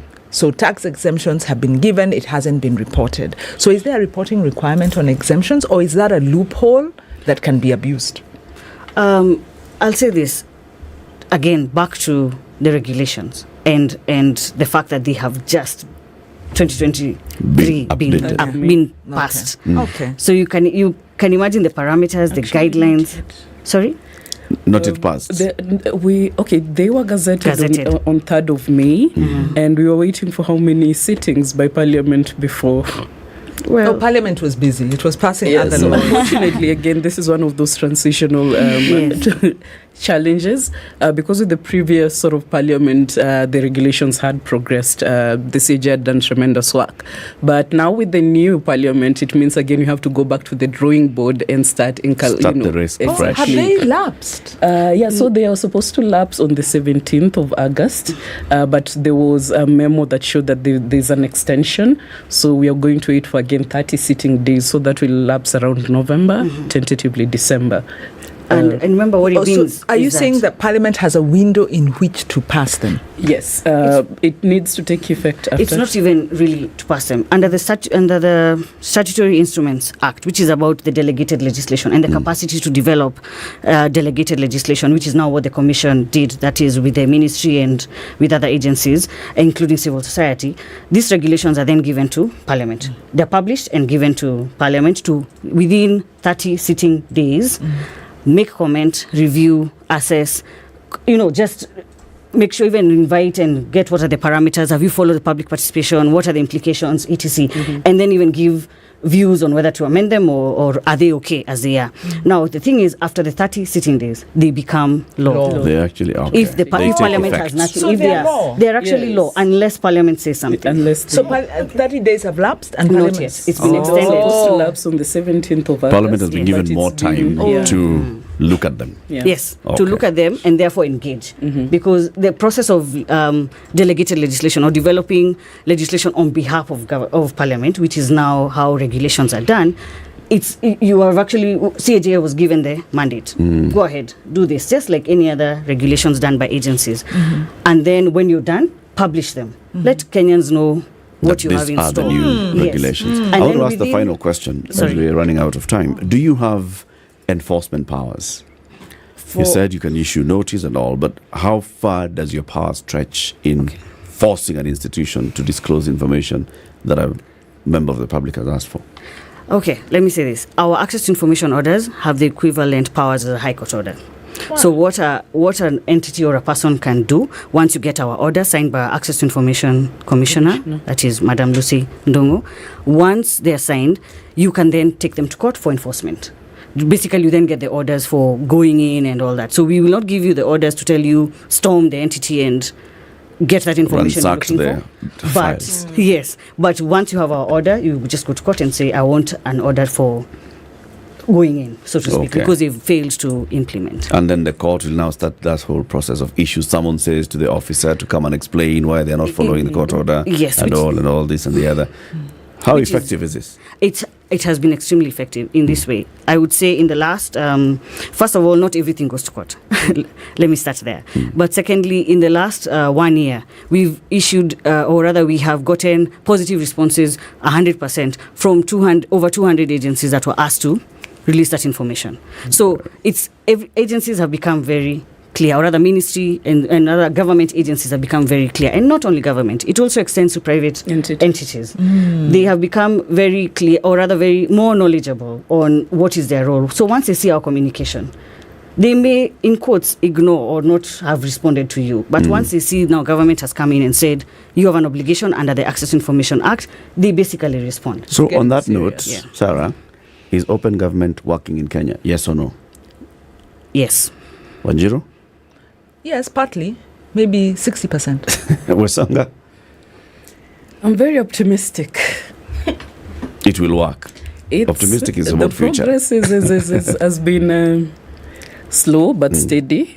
But as they say in Swahili, ukitaka kumla ndovu anza na mkia. So we've really tried. We're halfway through eating the elephant. Are you serious? So you've already eaten the mkia and the real eggs, real legs. Yes. Okay. Thank you very much. Ladies, thank you very much for joining us today. Sarah Wesonga is the program officer at Right to Information, Article 19. Program Officer for Right to Information at Article 19. And Sarah Muthega is Assistant Director for Complaints, Legal and Regional Coordination at Office of the Ombudsman. Wanjiru Gekonyo is the guest host. She stays on. Good morning. It's 8 a.m.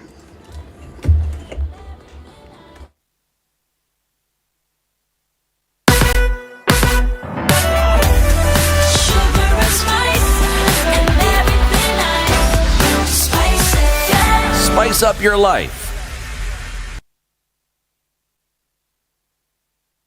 Good morning, this is Newswire. I'm Dennis Aseto. Embakasi East MP Babu Owino has been banned from attending parliamentary sessions for 4 days. Deputy Speaker Gladys Sholay said Babu went against parliamentary procedure by shouting at her instead of presenting his grievances in an appropriate manner. Honorable Babu Owino, withdraw your remark. Honorable Babu Owino, I will read for you standing order number 107 and 107A. If a member commits an act of disorderly conduct or creates disorder or knowingly raises a false point of order or unnecessarily interrupts proceedings, the Speaker may call a member whose conduct is disorderly to order that I caution the member, which I've cautioned you, or order the member to withdraw from the precincts of the Assembly for a maximum of 4 days. Sergeant at Arms, can you escort him out? This has nominated Senator Gloria Orobo might be suspended from the Senate for a period of 6 months after she defied the summons of the Power and Privileges Committee to face charges brought against her. Orobo was accused of making unsubstantiated allegations concerning sexual harassment and reports on corruption on social media platform and press conferences without substantiating them. The nominated senator was summoned before the disciplinary committee chaired by Speaker Amason Kingi, but ignored it, prompting the team to institute the disciplinary proceedings. Now, a senator is seeking to bar governors that have served their full term from seeking parliamentary seats for at least 5 years. The Constitution of Kenya Amendment Bill 2023, sponsored by nominated Senator Chimera Mwinzagu, seeks to amend the Constitution to exclude a person who has served as a county governor from eligibility for election to the office of Member of Parliament, both in the National Assembly and the Senate, for the first 5 years immediately after serving as county governor. According to the senator, a governor holds executive powers in the county, and it becomes a challenge to audit him or her when they immediately assume another office, especially in the Senate. Chimera says at the end of the term of office of a governor, there are certain accountability processes that would not have been complete and will be compromised if the holder assumes another office, especially as a member of parliament. The identity of directors and beneficiaries of companies believed to be behind the high cost of electricity in the country has been unmasked. This as the National Assembly Energy Committee's push to have independent power producers revise their prices downwards hit a snag as they decline to oblige. The IPPs sell a kilowatt unit of power to Kenya Power 5 times higher than the supply from KenGen. Business Registration Services Director General Kenneth Gathuma told the MPs that companies were using a legal loophole which only requires companies registered after 2017 to provide evidence of the registration status to keep the shareholders restless. Next year is Nora Power Company Power Limited. This is it has a director shareholder who is a beneficial owner in the name of Suleiman Said Shabal, who is Kenyan, and also we have Francis Komen Jogu, who is a Kenyan, who is a director shareholder and as well a beneficial owner of this company. And again, when you move to the list of directors, you'll find an individual is a director in Kenya Power. He's the same director in Nora what Power. Is the same. So you can be a director in several companies, but registered in different firms. Slain Jeff Mwathi was suicidal and alcoholic. The inquest into his death was told by Lawrence Njuguna Alliance DJ Fatso's lawyer Duncan Okach, who revealed that the late Jeff was bitter and would take alcohol and threaten to stab himself with a dagger. Okach revealed that on one occasion the deceased complained to one of his close friends, who recorded a statement that he was not happy with how his family treated him. In his complaints, Jeff disclosed that his mother did not enroll him in college after he finished secondary education, and instead his younger brother surpassed him, who was enrolled immediately after KCSE. The prosecution witness Stephen Mwangi, however, could not tell exactly who killed Jeff or the cause of his death, nor could he establish from the two postmortem that were conducted, one by the government's pathologist Johansen Odwor and a parallel family doctor. Mimi nilipotazama mwili kati ya saa 10 na saa 11 ya jioni. Nilipotazama mwili nikagundua kwamba ni Jeff. Ukamtambua? Nikamtambua. Tukauliza kama tunaweza fanywa postmortem usiku. Tukaambiwa haiwezekani juu masani ya jioni daktari yashatoka. It said the late Jeff never complained to him directly of any problems. I'm Dennis Asato. Good morning.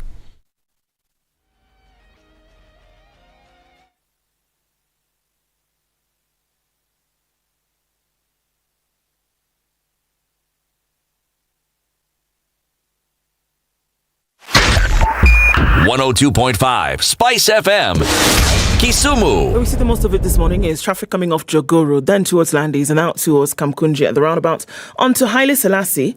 Gong Road will give you some traffic today. It's coming then onto Haile Selassie from the other direction as well.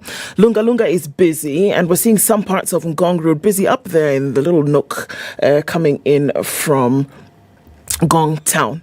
On the Thika Superhighway has not posed a problem today, probably more outbound traffic than anything else.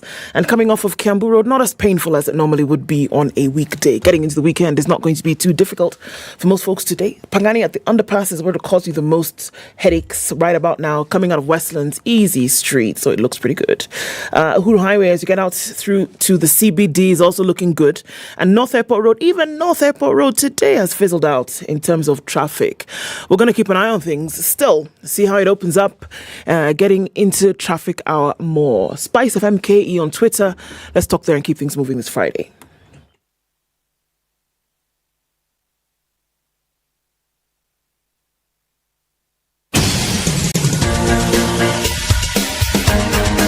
This is The Situation Room, the home of hard-hitting political commentary and penetrating insights about the state of the nation. This is a talk radio experience like no other. The Situation Room, a place for hard truths, debates, and elevated conversations. The Situation Room, witty, political, engaging, deep, controversial. In the room, we have C.T. Muga, researcher, academic, seasoned political observer, a fountain of wisdom in these politically uncertain times. Ndu Okoh, Nigerian by birth, Kenyan by choice, communications expert, Pan-Africanist, a truth seeker and believer in people power, and Eric Latiff, agent provocateur, the man in the chair, seasoned journalist, news hound, a man who believes in punching up, not down. It is this 7 is minutes the Situation after 8. We're on to the third hour of the Situation Room and the second last hour of the Situation Room this week, the 11th day of August 2023. We are talking about what's going to be happening later on this month, in about 15 days, on the 26th of August, where at the Rift Valley Sports Club in Nakuru. What's going down? Choma na ngoma. What is choma and what is ngoma? Nyama na mziki. Nyama na mziki. Yes. Raha mustarehe. It's all about eating and dancing. There you go. And socializing and having a good time. Well, and drinking. And listening to Kenya's finest. Very good. That's it. Previous Chomanangomas have had various African artists such as Yemi Alade, Pato Ranking, Nyashinsky, Calligraph, and Sanaipe Tande, among others. This year, we have Calligraph, Otile Brown, Nviri the Storyteller, Ben Soul, Nadia Mukami, Saru, and furthermore. 26th of August in Nakuru. Chomanangoma is now going regional. It's been in Nairobi. Now we said, let's go to Nakuru. Let's go outside. Love it. Devolution. Yes. It's just down the road, you know. Spread the joy. Yes.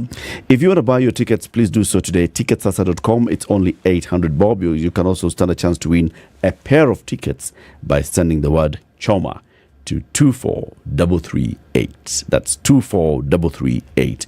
Send the word Choma and you could win a pair of tickets to this year's Choma Ngoma Festival in Nakuru. We have a guest in the studio. So today we are going to have a double hour of Health Friday. The first one, we're talking about alcohol and drug addiction rehabilitation. We're joined by a consultant psychologist and human behaviorist, Nyeri Mahehu. Good morning. Good morning. Welcome to Kenya's Biggest Conversation. Thank you. It's good to have you here. Thank you. You've watched it from far. Now here you are. That's the hot seat of the Situation Room. How does it and feel? I listen to the music as well. The music especially. The music, huh? It feels good. I'm Karibu present. sana. Very good. Here. Very good. Welcome. Yes. Wanjiru Okoh is our guest host. Say hello to her. Hi. Hi. Good to meet you. Yeah, good to meet you too. I see somebody on social media saying that I did not give the day's proverb for the first time ever. That is not true. But anyway, if you missed it, here is the day's proverb. Wanjeri, let me give you the day's proverb. CT, our co-host, is away on holiday this week. But he always has a proverb from one African country per week. And then he has several proverbs every day, a new proverb. This week, he gave me the honor and told me, give them proverbs from West Africa. I bequeath you my powers. Imagine. The responsibility is immense. Oh my God. You have borne it very well. We are so proud of you. Thank you. Say that again. Mostly proud of you. Wise elder. Everybody take up fishing. Okay. The elders. The proverbs from West Africa, from these three countries, Niger, Burkina Faso, Mali, around that region, okay, the people commonly called the Songhai. The proverb says, it is true that the camel will eventually die, but he will never stretch out and lay flat on his back. It is true that the camel will eventually die, but he will never stretch out and lay flat on his back. What's your interpretation of that? He doesn't give up. As in life, we will eventually die, but that sort of resignation, the giving up, we don't. Yeah. He'll always be upright. This is my first thought. Yeah. Nice. Nice. Good interpretation. Thank you. Asante sana. Now, you are a consultant psychologist and a human behaviorist. Allah, there's a difference. What's the difference? The difference is with psychology, we're talking about the self. Human behavior, we're talking about the self within a society, within a culture. It's a continuation of both. So there's about me, the person, and then me in relation to you and the rest. Yeah, so that's basically... Me, the person, and me in community. In relation to. In relation to. Yeah. Okay. So we have had several conversations about, addiction, alcohol and drug addiction. And it's a big thing. We even have a national authority for the campaign against alcohol and drug abuse in this country. We have had conversations. The deputy president is really now championing and talking about, listen, people, there is serious addiction in this country amongst our youth, and it's a big issue. From where you see it, is it that bad, Nyeri? Yes. Explain. They've been calling it an epidemic. I don't know if I call it an epidemic, but there's certainly a addiction being the imprisonment or a mind obsession, compulsive obsessive disorders, not just chemical, but even social, like gambling, sex addictions, eating disorders, all of that. And I think it needs attention, let's put it that way. It needs attention because even corruption, that sort of behavior, the compulsive dishonesty, it needs attention. Because if it doesn't get attention, then it corrupts the social fiber. And if it does that, then you've got a people who can't think straight, who are drunk, alcoholically or otherwise. And therefore, what they do and the thoughts that they think and the output of that thinking will be as a result of their corrupt thinking. So then you get a society that is, not functioning. Not functioning. A dysfunctional society. That's the word I'm looking for. The people who've used those words that you've used, it's an epidemic, there's a crisis. But how do we identify that crisis? I mean, just people drinking and seeing people who are in social establishments having a drink, or people who appear to be drunk. What are these signs that would make us say, all right, there's a problem, let's stop everything and address this? Okay, there's a difference between abuse and addiction. There's a difference between abuse and addiction. So there is you could be like a heavy drinker, for example. You're a heavy drinker. What's the difference between a heavy drinker and an alcoholic? Because there is a difference. So you'll find a society that, this heavy drinking, it's a culture. Even Europe is like that, pinting and that sort of thing. And it's a culture. People drink, they drink a lot, they get drunk. And the alcoholic. So the difference is there's the heavy drinking sort of culture and use of drugs, smoking weed, disco pills, that sort of thing, a culture, and the addict. And so what the addict has really no choice on whether to use or not. It's become a morbidity, a comorbidity.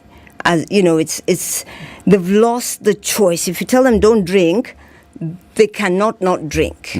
Whereas the heavy drinker, the cultural sort of person, you tell them, look, you're going to mess up your job, you're messing up your liver, there's a health crisis, or, you're a bad model to society. And they will stop and think, given a better option, and be able to change without intervention, external intervention.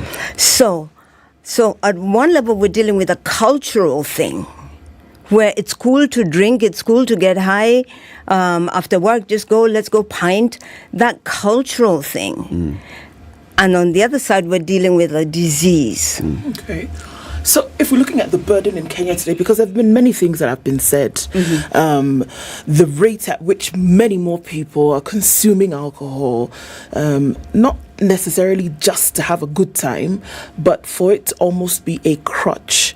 It's getting to the point whereby you have to depend on it for something. How bad is it? I mean, you said bad. How bad is it now when we're able to separate between the two, whereby folks are not just having a pint, as you say, to enjoy a Friday evening or get into the weekend, but that now we're actually seeing more and more people become addicted, and then it becomes a problem or a dysfunction. What does that look like now? You mentioned something very interesting, the medicinal aspect, because of the pain and the suffering and the grief and the whatever else is going on in somebody's life. And they will use alcohol or a drug to medicate that, to numb it. And that's across the board, from the street child to the CEO. You know what I mean? Where somebody will be using to medicate a situation or to escape it or to numb it, to numb the pain and the grief. So that goes to say that in a way our society is not transitioning very well. When we think of our original culture where our governance was established, we had the aunties, the uncles, the grandparents, we had a social framework, and the child born into that was taken care of in each and every rika, each and every aspect of of their life. And so there was the safety of that culture. There was ways of governing the psychosocial diseases that would crop up. That was established. So with the urbanization, people come into this, and even us, our education, our religions, we're coming away from our inner culture, that safety, that security of who are we. So what does that create? It creates an inner void. And that void is what causes this pain. Okay. And then when I am in pain, I behave badly to you. And then you're in pain and you behave badly. So the dysfunction begins to happen, and isolation, a depression, fear and anxiety, guilt and shame. You can, a whole bunch of things, which then now brings about the mental illness. We've heard it many times, but maybe you can just do. What does then alcohol do, or drugs do, in a situation whereby you may feel some kind of pain? What does the alcohol actually do for you? It numbs it.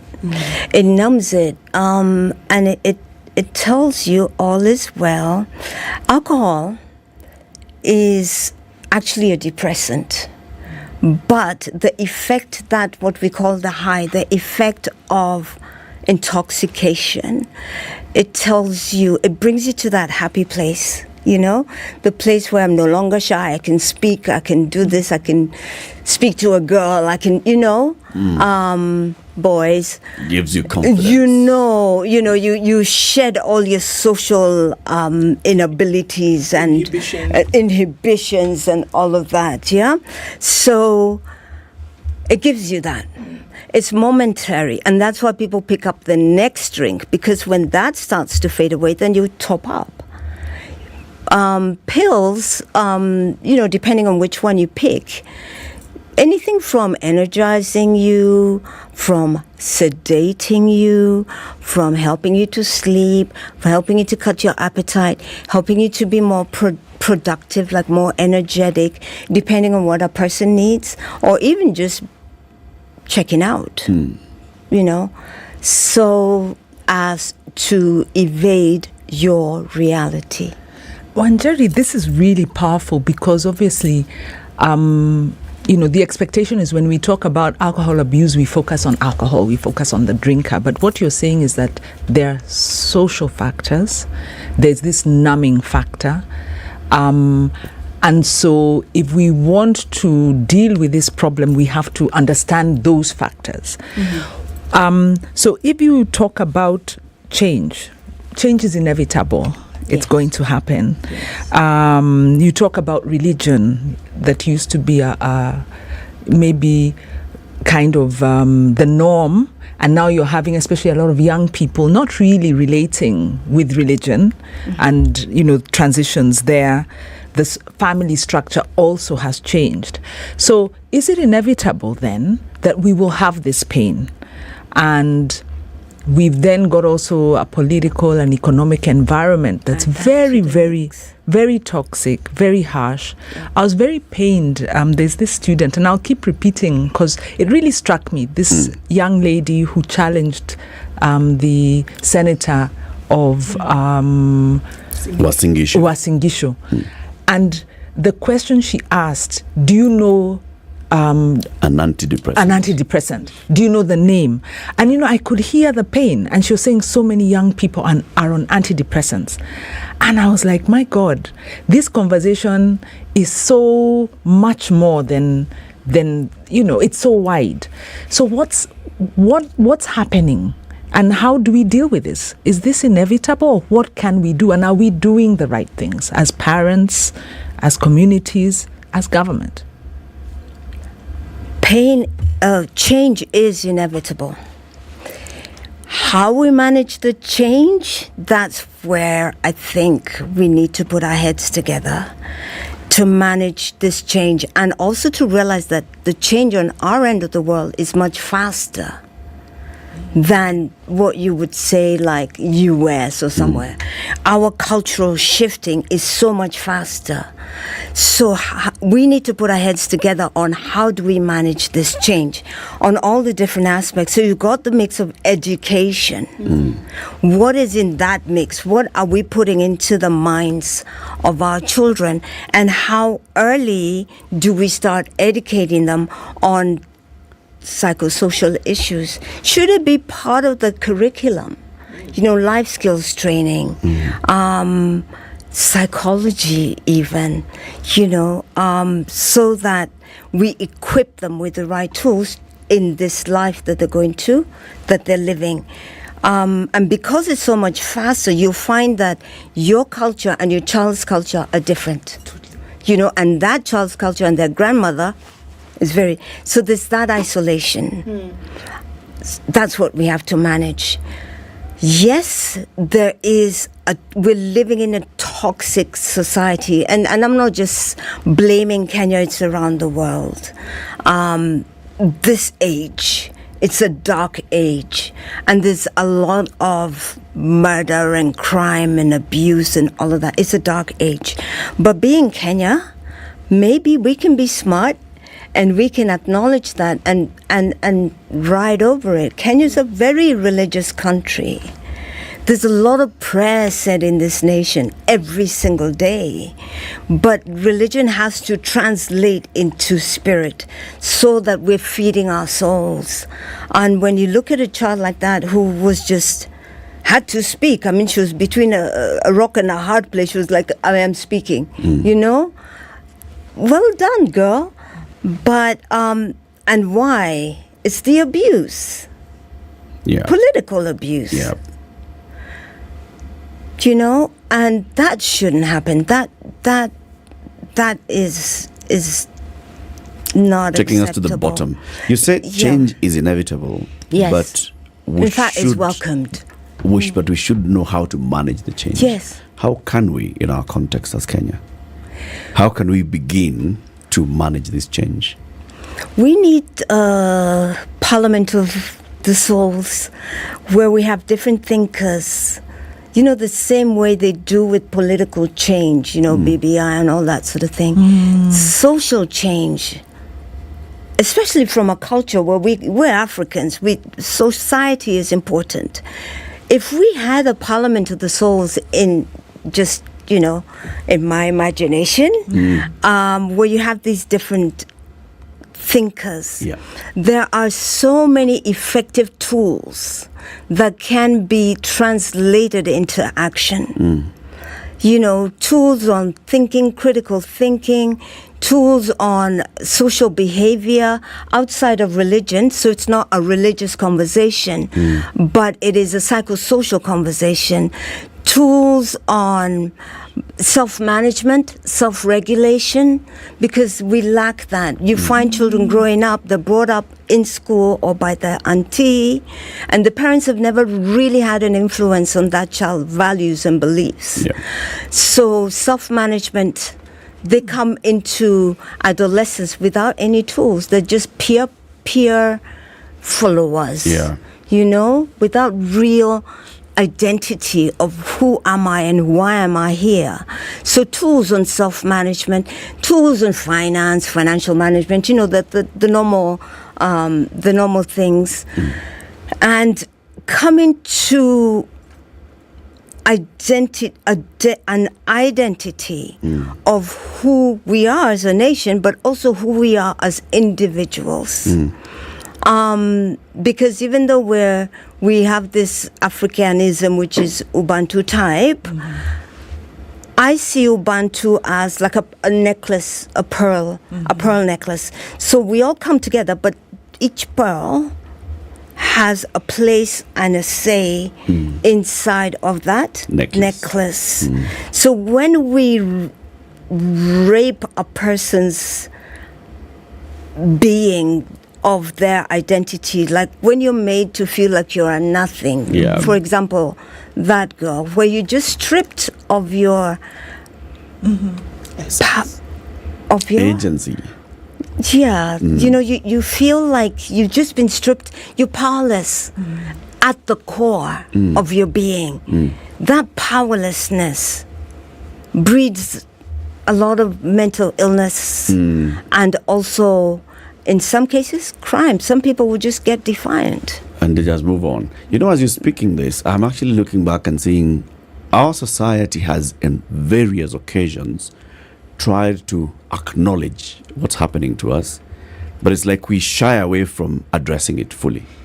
Look back into what happens to teenagers in schools, and so many task forces established. Can you just go to school? Because we're hearing that there is devil worship in schools, and there's a report on devil worship in schools that comes and says, oh yeah, there are strange things that are happening in boarding schools.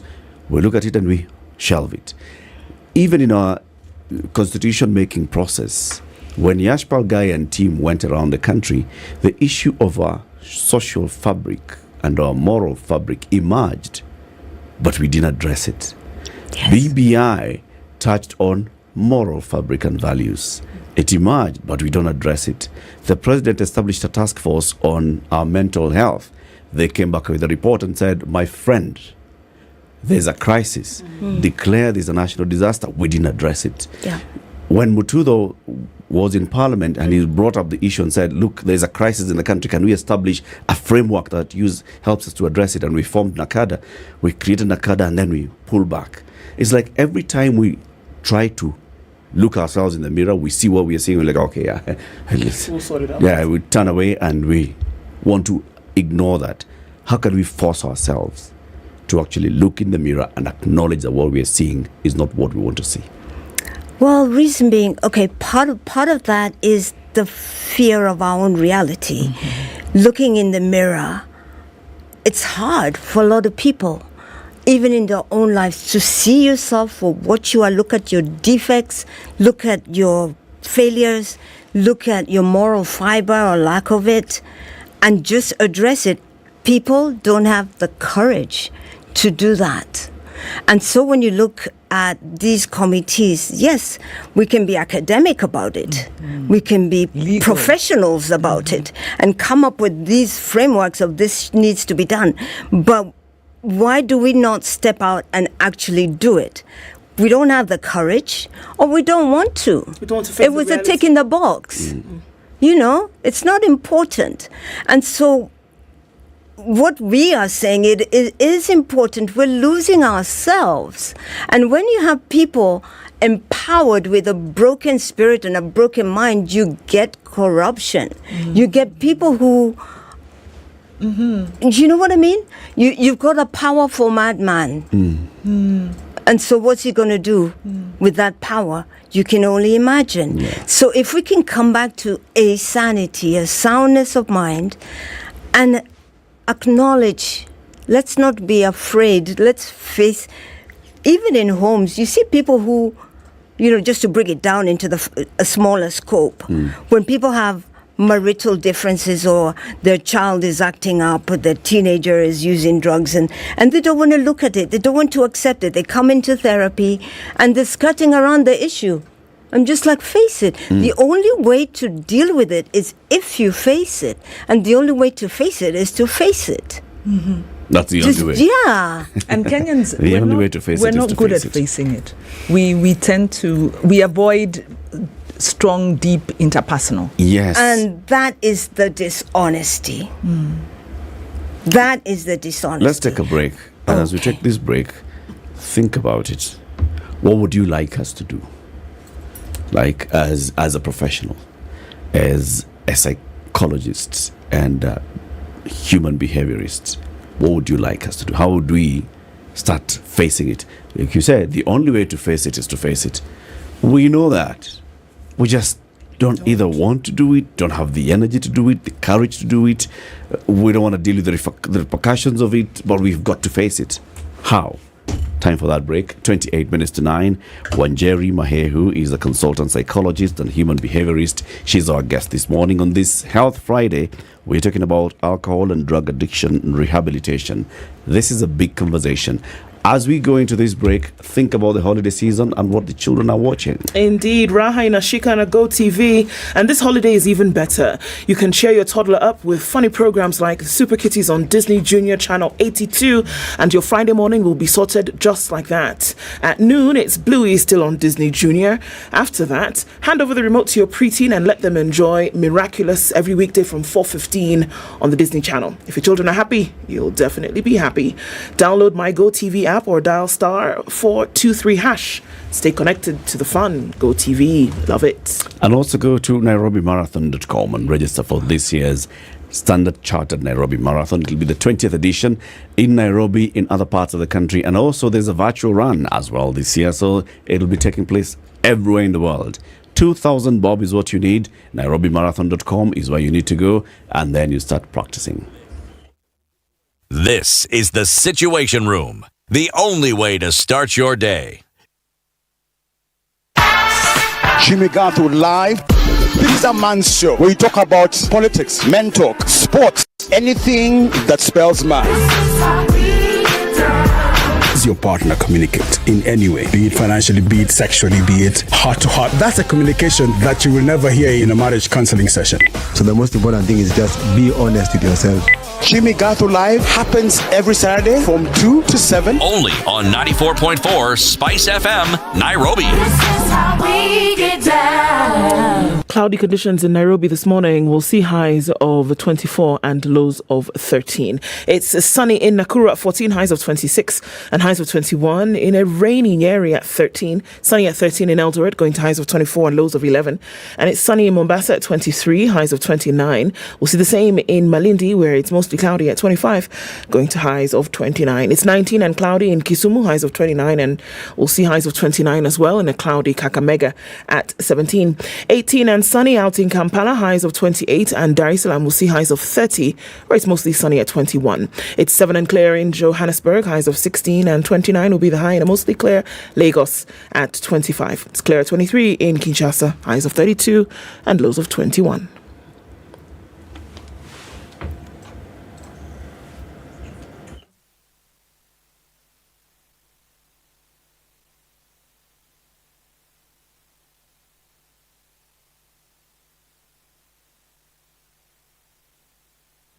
Has not been too much of a menace this morning. Lunga still looks pretty busy for now. Jogoo Road also whittling down. But Landis is what has picked up on all of that and is handing it over to Kamkunji, who then, some diminishes around the roundabout because you're not seeing much of that getting on to Haile Selassie. So, yay. As you get towards Muranga Road in the cities where it's piling up now is when folks on Limuru Road have woken up. There's all sorts of traffic coming in from Muthaiga. A little bit late to the party, but okay, we'll take it. It's not too bad. Can be done. Just keep an eye on things. Coming out of Westlands, there's some traffic as well. Around about the expressway exit, or is it entry? Well, it's something. And there's traffic there this morning, so let's keep an eye on things and see. We're out of traffic hour soon enough. Let's talk on Spice FM KE on Twitter.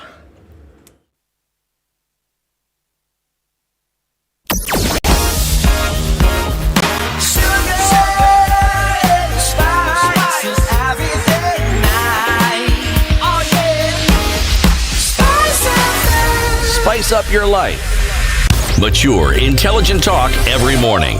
Spice up yourself.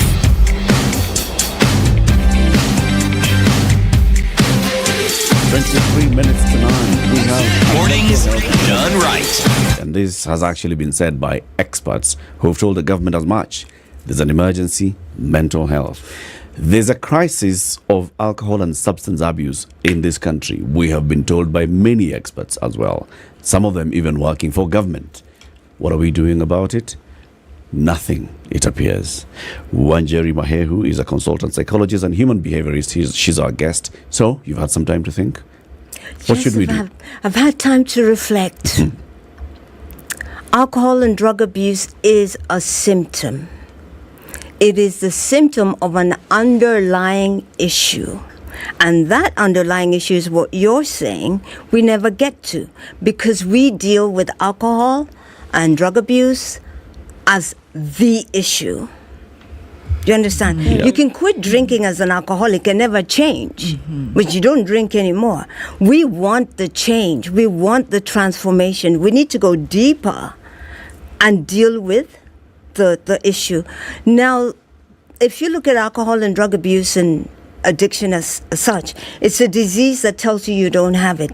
The nature of it is there's the denial, the denial. And denial is good in some way. It's like, when you're hit with grief, you're told, oh, by the way, your loved one has died. The first thing you do is, No.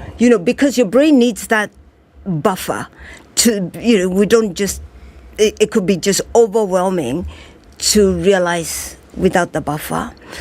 Okay, so we have the denial, but we need to take the next right step.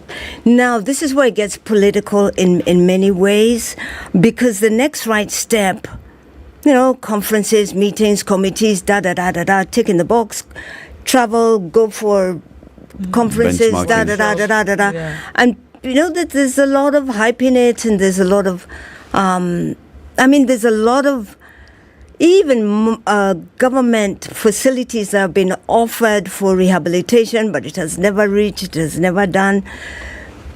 Back to our social illness of, where do the funds go? Or people are just there to get.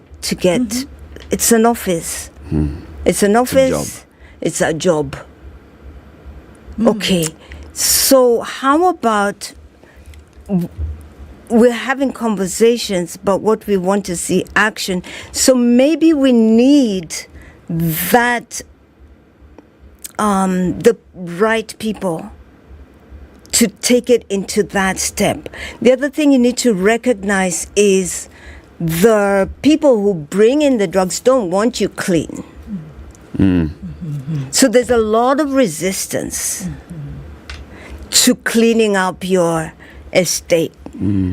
They don't want you clean. They want to flood the streets with cheap cocaine and cheap crystal meth and whatever. There's lots of money in that industry. They don't want you talking, let's get sober, let's get clean, let's clean up our system. So there's that resistance. And you don't know who these people are. Okay, then you look at Nakada, bless them. But why are they not in Ministry of Health or something like that? Okay, so maybe we can split it so that all the energy that's going into Nakada is going into healing the people. Because if it is under Interior, then, okay, it can deal with the drug barons and everything. That's what Interior does, right? So deal with those drugs, if I wish you luck, because that's the hard job. The healing can be done. People recover. They do. It can be done. So maybe split Nakada so that we get the healing empowered and financed with healers, doctors and nurses and therapists and counselors and social workers and recovered alcoholics who are, trained addictions counselors. And then we get the work done and that it is funded. What would that look like? What would that look like? And I'm going to premise that on some of the examples that we've seen. I don't think 2 days go by before we see a story, whether it's covered in the paper, whether it is a news bite that we see, where something has happened as a result of clear mental health issue that could then be realized through the use of alcohol. It could be realized drugs. It could be realized that somebody has murdered somebody else. And it's clear that we see this, right? Yeah. What would it look like that you talk about this? Splitting Nakada, all right. What would happen? Would you have a resident psychologist, psychiatrist in every Huduma center? Would you have, in all public hospitals, somebody who sat there and that was funded by government who would sit and say, let me listen to your issues? Would it be at every police station? A national call center? Would there be a call center that I could call toll-free 0800 and speak to somebody on the other end of the line? Yes. We start to embrace this culture of speaking, because that's one of the major problems, isn't it? Yes. That we used to have a society whereby there were levels whereby you could share, whether it was your family, whether it was your co-wife, whether it was your uncles, whomever, whether it was the elders in the community. There was somebody you could take issues to. That has diminished over time. Yeah. So it's an isolationist kind of operation that we are all in today. Lucky are you who you have a friend to speak to, right?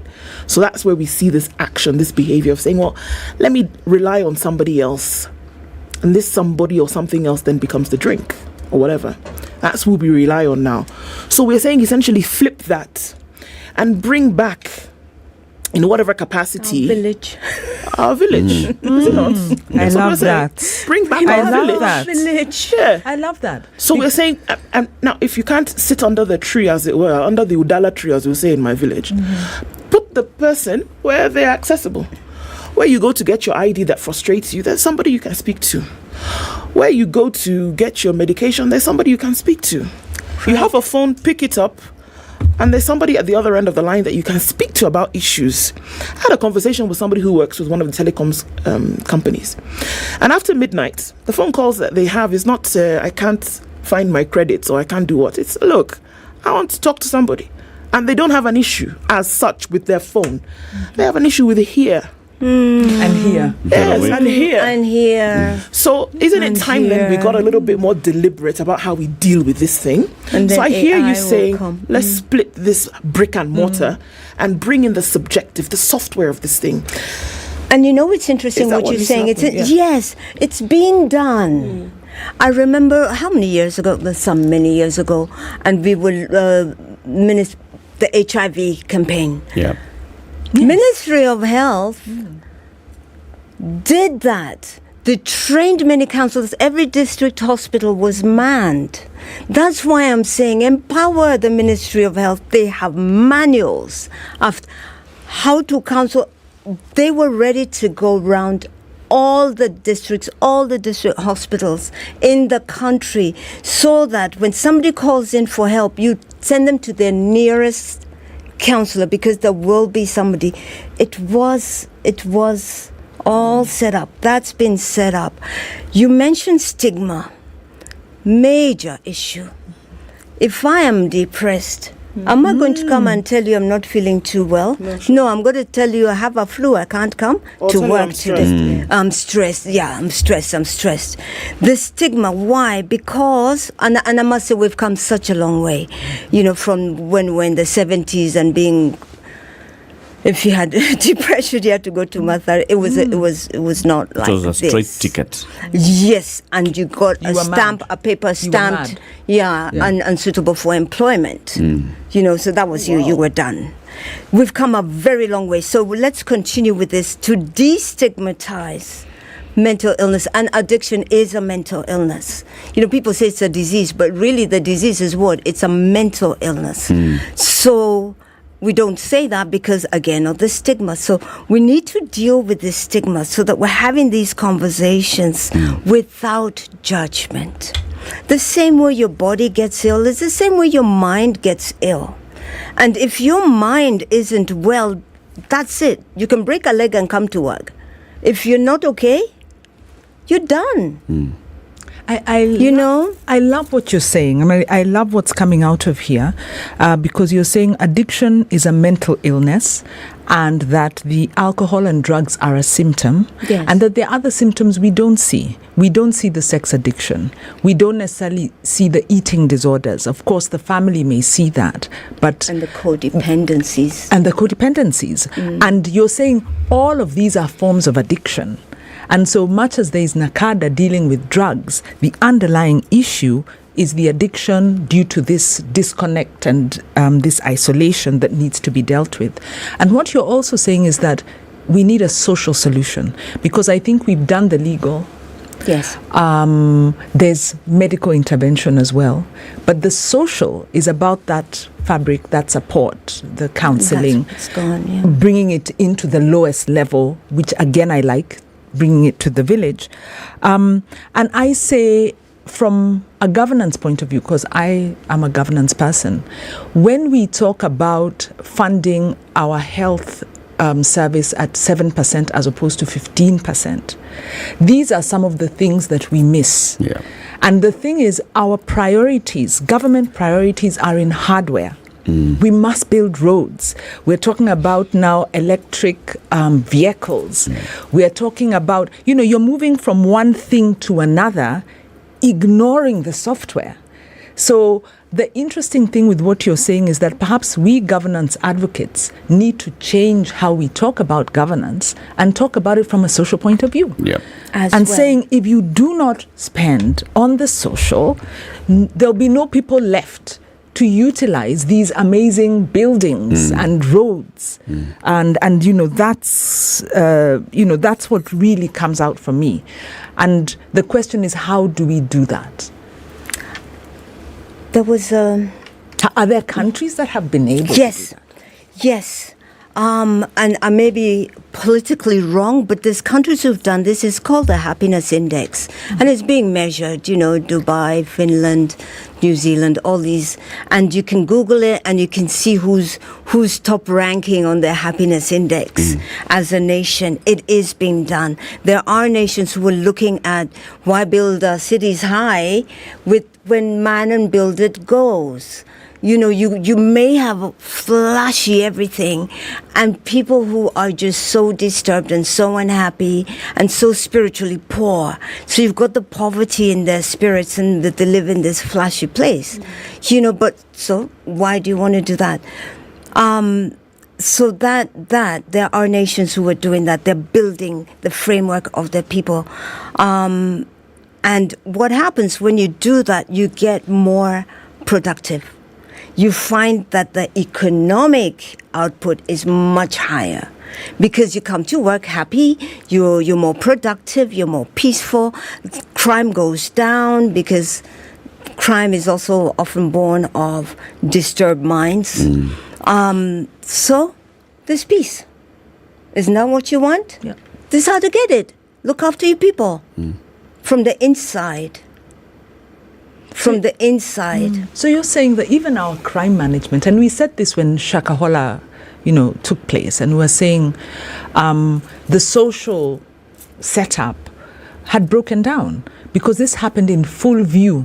Well, not in full view, but, there's a community around that. And we've had other discussions here. And what we are saying is that our social fiber is eroding, broken, almost lost. And as a country, and as a society, it means Kenya may actually be on a very downward trajectory. It is. Beyond the economics, because we don't have the foundation to sustain ourselves as a society. How do we get this message out there? Number one, this is what we're doing now. Thank you for this platform. If media supports us, because there are many voices saying this, so it's being supported by media, getting the word out and out to the right ears is number one. Awareness. We are very religious people, and you would think with 85%? Well, yeah. Yeah, something like that. Religion. Why is our society broken? It means that it's not translating spiritually, because you mentioned the Kilifi thing, And we have a mix, which people don't talk about. Our spirituality can be negative or it can be positive. So we need to manage that. In the 60s, there was the moral rearmament movement here. The moral MRA, that was what MRA wanted to do, was to rearm morality. Rearm ourselves. Okay, they got banned and thrown out because they were, putting their heads into the political framework. But the essence of MRA, that's what we need. Where it's not religious, but it's just saying, look, you need to feel happy. You need to have inner peace, which is the opposite of madness. You need to feel not spiritually bankrupt, but fulfilled, which is the opposite of addiction. Because one of the inner symptoms of addiction is the spiritual bankruptcy, that sort of powerlessness, just empty. You hear people saying, I feel so empty, I feel so, that thing. So that you're tanked up nicely, so from within. And then on the other side, we need to watch what we're allowing through our borders. We can't be that nation who says no to drugs. There's a lot of money in Mira, there's a lot of money in Goka, okay, so guys, sit down and figure that out. What? The other thing that's never talked about is flooding a nation with drugs is a way of suppressing that nation's. And it's been documented, like in the Bronx in New York and places like that, where people intentionally flood your streets with drugs to corrupt your mind, so that you're. So could that explain, could that explain what's happening in Kenya today? Because we do know that there's been an infiltration of experimental drugs right now. Fentanyl we're hearing that coming in more and more. Younger people, even the older folks, are now experimenting with things that were never at least in the numbers that we see in Kenya today. Does that explain some of that? Yeah, that's way beyond us, because then you're talking about very high politics. But those in those positions should look into that, because social destruction is war. If I come and disrupt your social framework, I'm destroying you, Kenya. And that's how. I don't have to come with a gun and shoot you and bring war. I can kill you by destroying your social framework, and that's very easy. That's one way to destroy a nation, and that's what's done. I love what you're saying. There's also, the need to talk about this, and sorry, Eric, a lot of politicians have gone into the business of rehabs. Yes. So you have a sense where the people who are the policymakers who should be making the change are instead saying, oh, there's a market here.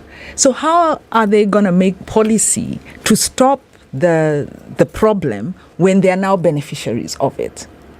So, I think that, It's true. One is there's the Degwa Commission, which is political, that you shouldn't have people in policy making who are also in business, because there's a conflict. But then there's a need to deal with the thinking, with the political motivations that continually put social issues aside. And so maybe our solution will come from elsewhere other than the political. From politics. Yes. Yeah. And I think that's what I'm hearing you saying, Nyeri, that, we've got to deal with the social fabric. Yes. Because there can be various approaches to the solution. One of them, of course, being policy level, programmatic level. But at that social level, at that very basic unit, who is going to be the evangelist? So you've got the influencers in society. The influencers in a local community would be religious leaders, would be the elders, would be who are the influencers, and how can we use those influencers to influence change and to impact change? Change is a movement. Management of change is a movement. And this is why it's important to have social change not be political, because we need to stay detached from politics and all that other stuff. The intention needs to be clear. You mentioned rehabilitation. That's the other thing. When rehabilitation becomes a business, you lose the intention of it, which is the healing. And then we need to look at what is being offered in the rehabs, because we're also having situations where our recovery rate is so low. 40%, maybe even less. Yeah. Which is very low. And why is that? Because of the programs. What is being offered when you get into the rehab? A good rehab will get the addict ready to, if they're not willing to get clean, a good rehab will get them to the place where they are willing, because without the willingness, nothing happens. But that treatment should get them to the place where they're like, okay, I get it, and they surrender. Now, if it is a business, fill the beds, make the money, go. Many times you come back, wonderful, we make more money. I guess maybe they don't do it consciously, or maybe for lack of knowledge. But I think more needs to be done in terms of the programs being offered inside of these rehabs. And we need more government mental health hospitals. and we need them looked after. That are not damnation centers. Yes, we need them looked after. Some dignity. We need dignity brought back into mental health treatment because it's an illness just like any other. And it can be treated and people do recover and function normally. It's doable. It's doable. All this is possible. Yes.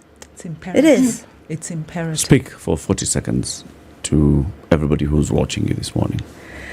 Oh, I'd like to speak to the addict. Addict who, 40 seconds, an addict who's out there suffering, please do know recovery is possible. Reach out for help. There are helplines. Google, you'll find them. NACADA has one. Alcoholics Anonymous has one. There are many free support groups. Don't give in to the disease. Don't. Surrender to your higher power and reach out for support. You can get well. Recovery is possible. Yes. Is full recovery possible? Yes. Like everything will be back. Your mental states, your brain, everything. In the sense that, how can I liken it to? Let's say, for example, it's a notch in the brain you don't have, and that's addiction. And so full recovery will be you're totally functional. You can do anything and everything you ever wanted to be, but you won't grow another notch. You still have that disability. In that space, but you can function, and that's the goal, is functionality, and you can function better than you ever did before. And with dignity. Very good. And with dignity. Thank you very much. Nyeri Mahe, who is a consultant psychologist, a human behaviorist. She's been our guest this morning. Wonderful conversation. Keep it here for more. Good morning. It's 9 a.m. Spice up your life.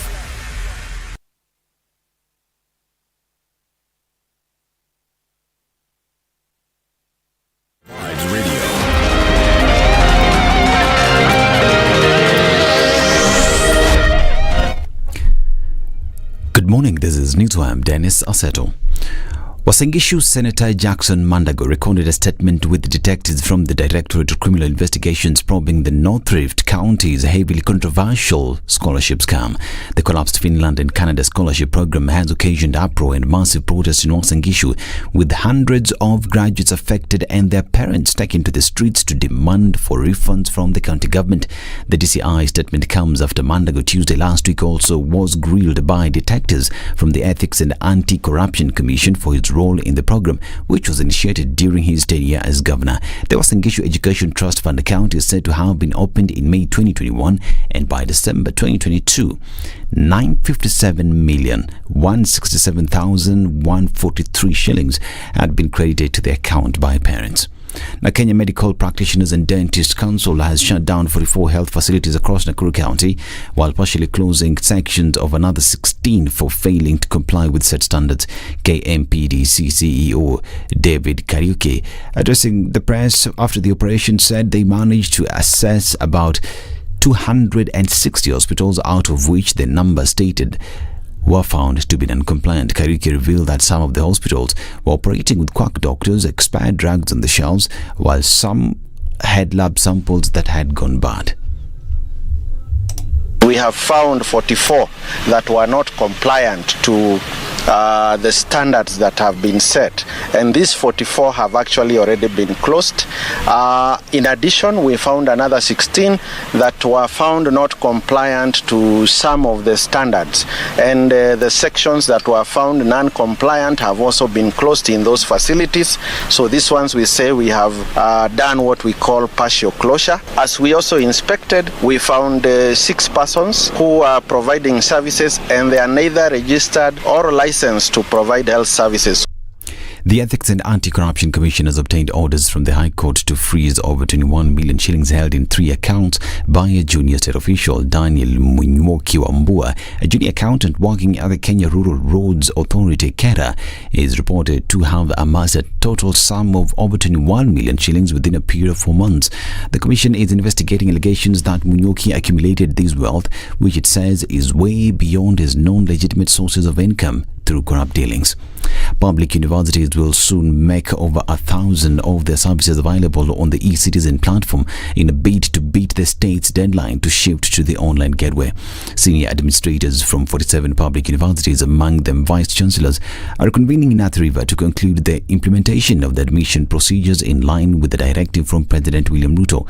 Speaking when he officially opened the onboarding retreat in Lolongo, Machakos County, Immigration and Citizen Services PS Julius Bitok urged the institutions to comply with the presidential decree and migrate their citizens to e-citizen. Bitok added that by going digital, the universities will be able to conveniently keep tabs on revenues garnered from students' payments and other services offered by the institutions.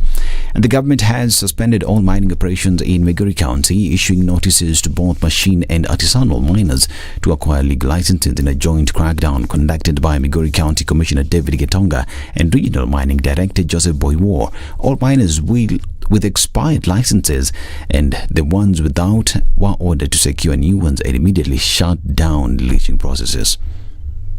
I would advise all the people of Migori and the miners in particular not to feel that we are targeting them or we are against the operations. We would want them to be well organized, sensitize them on the upcoming government training programs for the miners, and also ensure that they are able to benefit from government support in terms of equipment. Boiwar said that despite the requirement by the law to have all mining activities be regulated according to the constitution, the majority of miners are still operating illegally. It has been a while since the licenses have been issued to these operators, but then most of them have not even made an attempt of applying, and that is why we've come here and we are saying that all the operations to be closed immediately after we serve the notice of closure, and it should stand so till a time when they all acquire the relevant permit and licenses, and the exercise of serving notices to stop continues.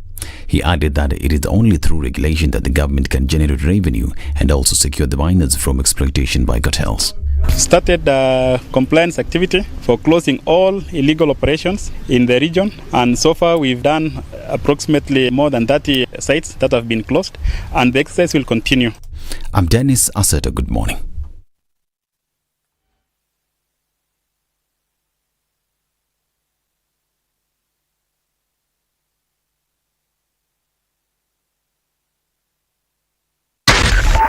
.4 Spice FM.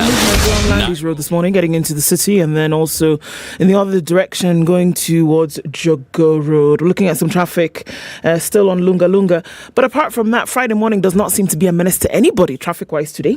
In and out, where you're going really quickly. The Northern Bypass giving traffic off towards United Nations Avenue, coming in from Two Rivers, Kitisuru, and then out towards either Westlands or then towards Limuru Road. Packed up a little bit, but again, manageable. Through Traffic Hour, let's talk on Spice FM, KE on Twitter.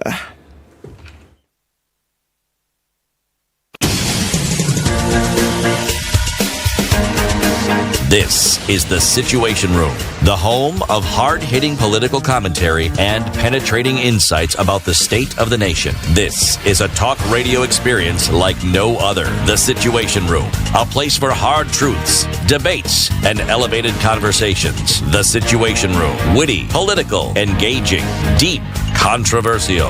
In the room, we have C.T. Muga, researcher, academic, seasoned political observer, a fountain of wisdom in these politically uncertain times. Ndu Okoh, Nigerian by birth, Kenyan by choice, communications expert, Pan-Africanist, a truth seeker and believer in people power, and Eric Latiff, agent provocateur, the man in the chair, seasoned journalist, news hound, a man who believes in punching up, not down. This is The Situation Room, the only way to start your day. 7:09. This is The Situation Room, getting onto the final hour this week, the 11th day of August. It's a happy Friday. How do you like it? It's a good one so far, isn't it? It is. And people are watching. Yes. What are they watching this holiday? This holiday, DSTV has a lot of stuff lined up, especially for the children who are on holiday and saying, you know what, how about we invite you into our wonder-filled world? You don't have to, you will never stop thinking or imagining. You're cordially invited to a world packed with the greatest kids content from Africa and across the world. Don't waste this kids' August holiday. Get connected to DSTV today and watch your kids expand their horizons with content that will inspire them to be more adventurous and fun. It's all on DSTV. Dial *423# or download my DSTV app to get a DSTV decoder with 1 month of family for just 2,999 shillings. Indeed. As you can tell so far, I like one artist called Calligraph Jones. Clearly. The OG. He is the OG of African rap. The guy is so good, so talented. Hey, Omosh from Kayo. Wait. Just go and search any of the songs by Calligraph Jones and you will see what I'm talking about. This guy will be performing at this year's Choma na Ngoma Festival on the 26th of August at the Rift Valley Sports Club in Nakuru.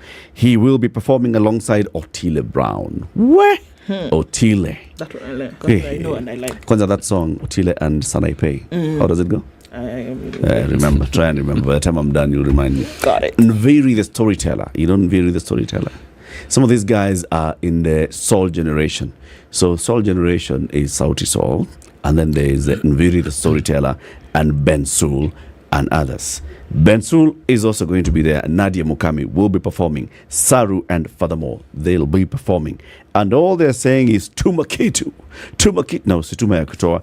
To ticketsasa.com, you get your ticket for this year's Choma na Ngoma Festival. Or you can also send the word Choma to 24338. That's 24338. If you send the word Choma, you stand a chance to win a pair of tickets for this year's event. It's Health Friday conversation. We had one just now. We were talking about mental health and how it then manifests in addiction, drug, alcohol, and other substance abuse. Now let's talk about infertility and obesity. So obesity and the link to infertility. We are joined by the president of Kenya. Stop there. Good morning, Mr. President. Stop there, and it's still factual. The president of Kenya Obstetrical Gynecological Society. Dr. Kireki Omano, good morning. Thank you, sir. Good morning. It's good to have you again in the Situation Room. Thank you very much, and I'm happy to be here. Karibu tena. Wanjiru Gekonyo is our guest host. You know Wanjiru. Everybody knows Wanjiru.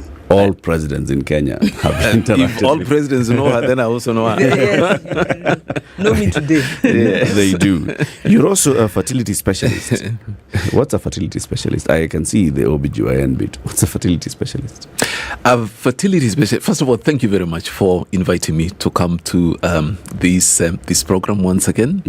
And basically, when you talk about a fertility specialist, this is somebody who has gone through medical school, which is 6 years, has done internship for 1 year, which is mandatory, and then in Kenya you are actually supposed to work for maybe 2 or 3 years before you go back now for specialization in obstetrics and gynecology or whatever specialty that you would like to specialize in. In this case, obstetrics and gynecology. The specialization takes 4 years, and then after 4 years you need to work for 2 years under supervision before you get now a certificate that you are now a specialist, that you can work independently. Now, once you have decided that, yes, I've had enough of working, I want to sub-specialize now, and there are sub-specialties in obstetrics and gynecology. And these sub-specialties are, for example, gynecological oncology. These are the doctors who are gynecologists who basically deal with cancers of the reproductive system in women. There are fertility specialists like myself, for example, where we deal with patients who are having problems getting pregnant, and we try and assist them in getting pregnant. And there are other subspecialties, for example, maternal fetal medicine, where they deal with some of the very complicated cases during pregnancy. I'm sure you heard about the intrauterine transfusion of blood, which was done in Kenyatta just the other day. These are our colleagues. I mean, it's a big step for us to do something like that in a public hospital, and I'm sure we can do a lot more. And I hope that some of these things can also be present in other facilities. So how many years to get that certificate for now? The subspecialty. For the subspecialty, it's called a fellowship, and the fellowship takes 2 years. So we can add up those years to Hold on. So let me start. Open your calculator, Wanjiru. It was 6 years university, plus 1 year internship, 3 years, then plus 2 years of work. Yes, and then you go back to for 4 years, and then you work for 2 years. Then you get your certificate as a specialist. Then you go back as to go and do fellowship for 2 years. Was that 18 years? Thereabout. Good Lord. Right. Let me welcome the doctor with the proverb. Yes. It took 18 years for the people of Songhai to come up with this proverb. Okay? The proverbs this week, Doc, from West Africa. Yes. The countries of Mali, Burkina Faso, and Niger. That's right. And it's from the people called the Songhai people. Yes. It is true that the camel will eventually die, but he will never stretch out and lay flat on his back. Wow, that's a difficult one. It's just like saying at the end of the day, all of us will die at some point, but there are things which can actually sort of hasten that lying on our backs, or the camel lying on its back, something like that. That is the way I understand it.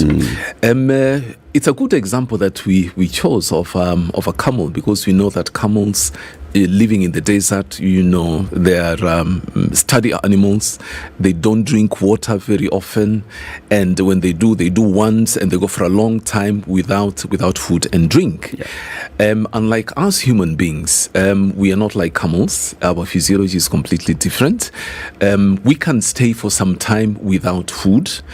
Actually, there have been cases whereby people have stayed for 30 days, 40 days, without food. With water, slightly different, a little bit shorter. The maximum you can do, if I'm not wrong, without water is maybe 3 days, 4 days. Beyond that, your systems start shutting down completely. So, what lesson do I learn from this? That food is important, water is importanter, yes, maybe.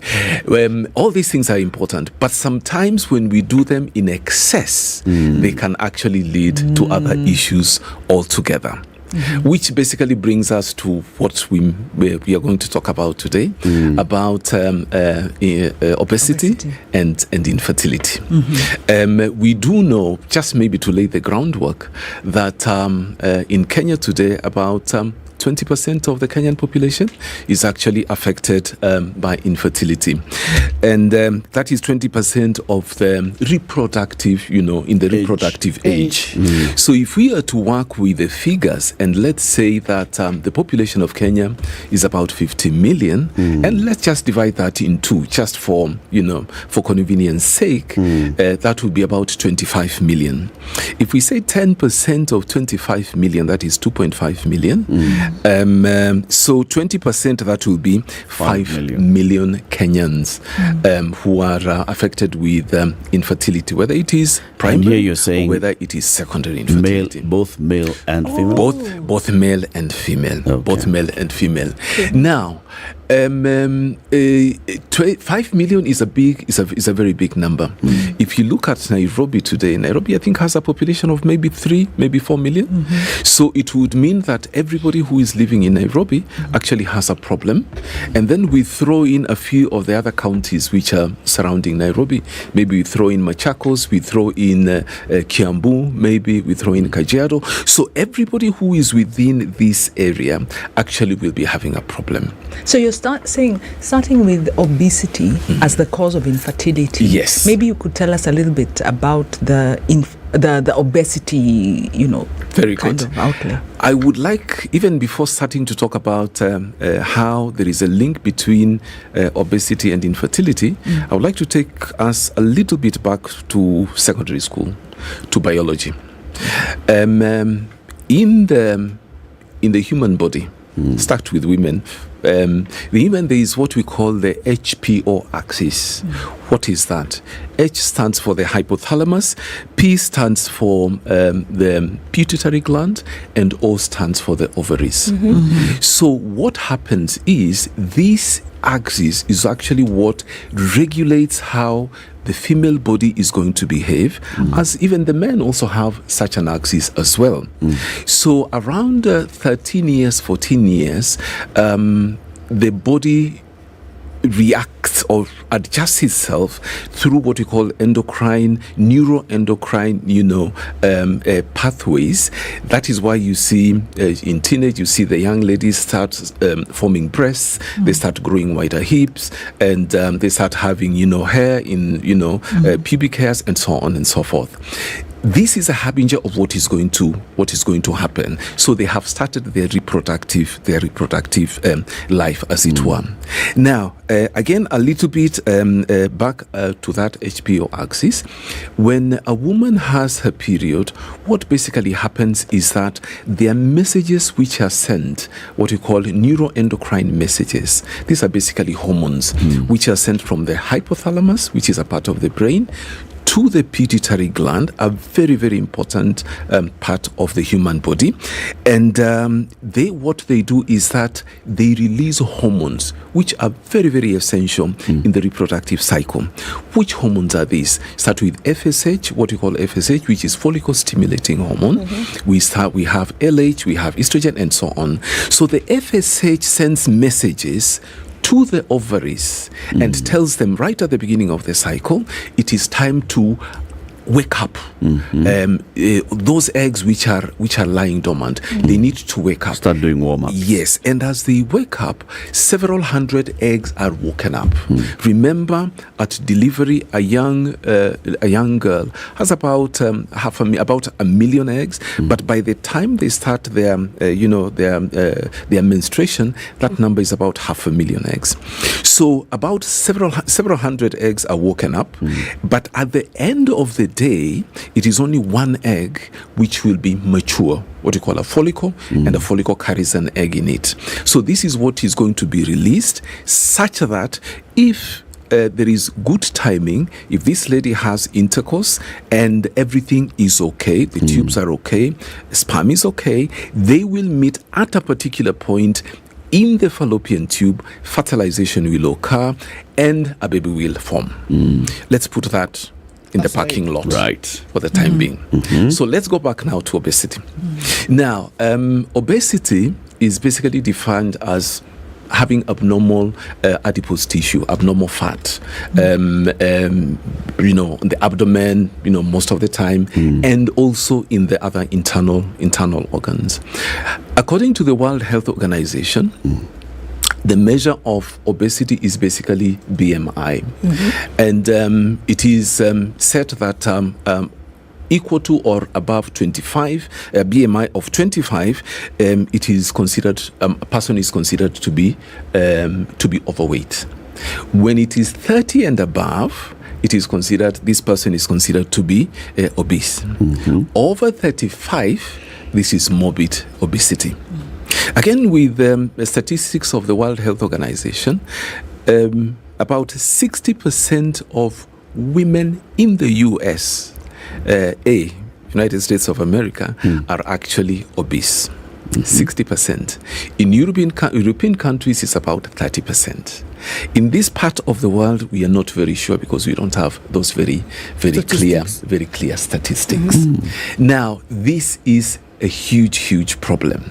Of course, obesity also affects men, and it will also affect their fertility rates as well. We'll come to that in a minute.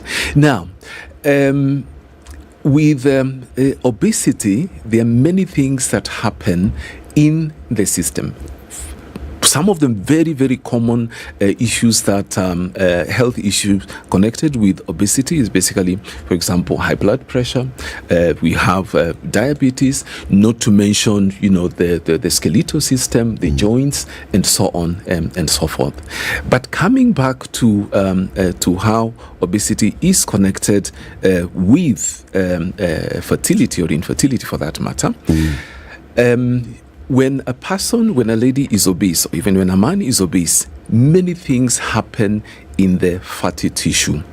Number one, you remember we talked about the HPO axis. Yes. There is a hormone which is called GnRH. This is gonadotropin releasing hormone. This is like the manager. So it's the one which tells now the pituitary gland release hormones, at a particular time. In obesity, unfortunately, this hormone, there is dysregulation of this hormone. The controller. The controller itself. So if the controller is affected, it will affect all these others. It will not send out signal on time, or it may not even send a signal. It may send signal, but these signals may not be accepted or may not be felt, and hence there's dysregulation of that. Or may not even reach. Of that, or it may not reach. Okay. Now, women who are obese more often than not have irregular cycles. For example, there is an issue of polycystic ovarian syndrome, which is part of the issues, some of the causes of infertility.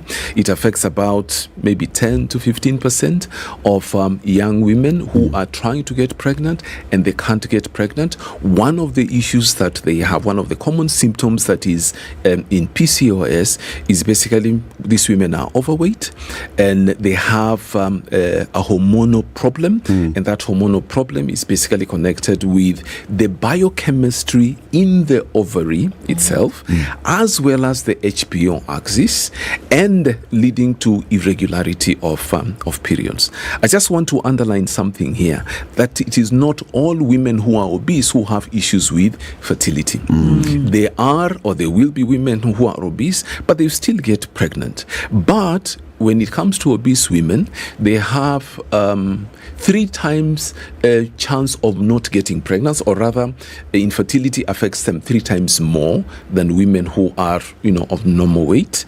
And they have these issues with periods, and if the periods are irregular, remember I talked about the HPO axis.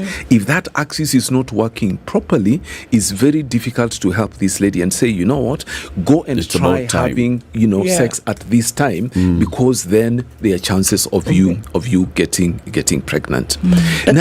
Sorry.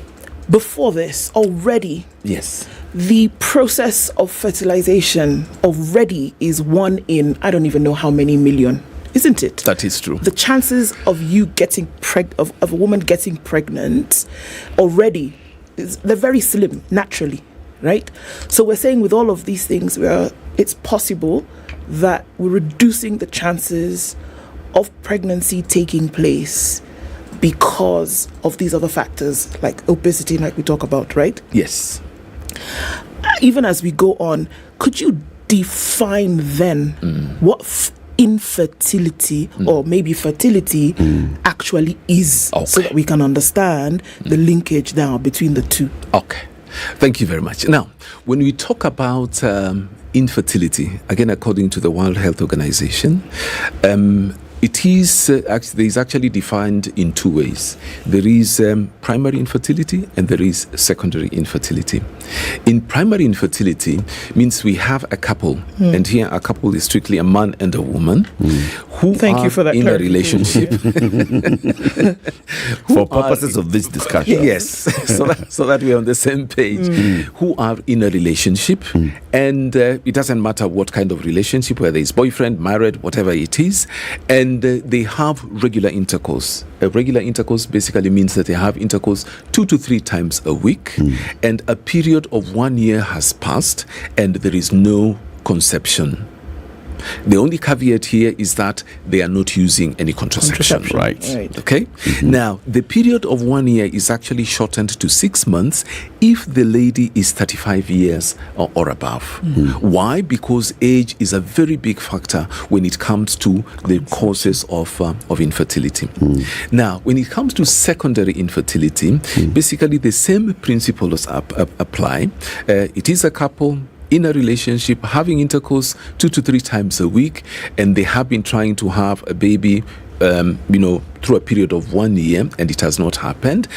But this couple have either they have a child or they have children, or there has been a pregnancy before, and now they're trying to get another one, and it is not happening. It has not happened. And again, the caveat is that no contraception, and this lady is not breastfeeding, because breastfeeding can actually help, can actually behave as contraception in most cases. Okay, that's the definition. Can I just clarify something? Yes, please. You talked about PCOS. PCOS, yes. PCOS, yes. And the relationship with infertility. Could you please explain a little bit about this PCOS? Okay.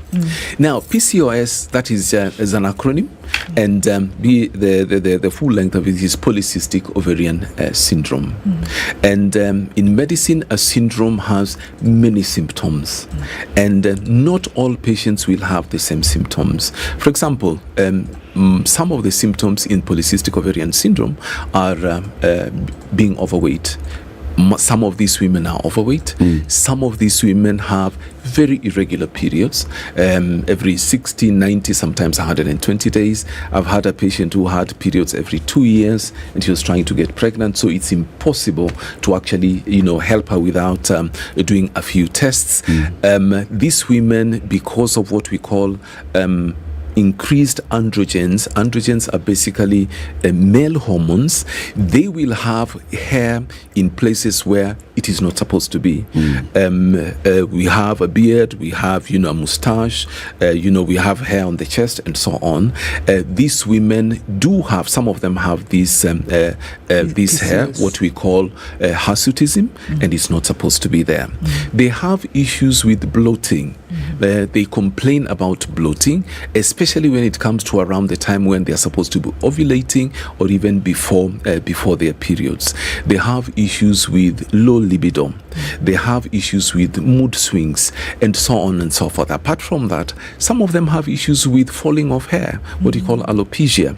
And this is male pattern, just like me, Amanda, but some of these ladies could be that, which again leads to what you were talking about, mental issues. Why am I having hair where it is not supposed to be, and so on and so forth. Now, interestingly, is that you have two extremes. You will get women who have these practically all the and you can actually, right from the word go, when that patient comes, when you sit and take down the history, you have a high suspicion of index that this patient has polycystic ovarian syndrome, and the others on the other extreme actually do not show any signs of polycystic ovaries, and it will only come out during a scan. But PCOS is not caused by obesity. They can be interconnected. They can be interconnected. Yes. Let's take a break. An interesting conversation. Continuing with it shortly. 9:30. Dr. Kireki Omanwa is a fertility specialist. He's also the president of the Kenya Obstetrical Gynecological Society. He's here with us today to talk about the link between obesity and infertility. Are you prepared for this year's Standard Chartered Nairobi Marathon? It's going to be the 20th edition. What dates are we talking about? The 29th of October. Where are we talking about? Anywhere in the world. There's a virtual race that you can register for on NairobiMarathon.com, and you pay 2,000 bob, and then they will tell you when the virtual races are going to take place. So with the virtual race, basically what we are saying is wherever you are, in Australia, in Canada, in Minnesota, or wherever, you get up, run, and you clock in your time. That time then will be part of your race in the Standard Chartered Nairobi Marathon. It's very, very interesting. Just go to NairobiMarathon.com. 2,000 bob is what you need. This is the Situation Room. the only way to start your day. This is DJ Adams.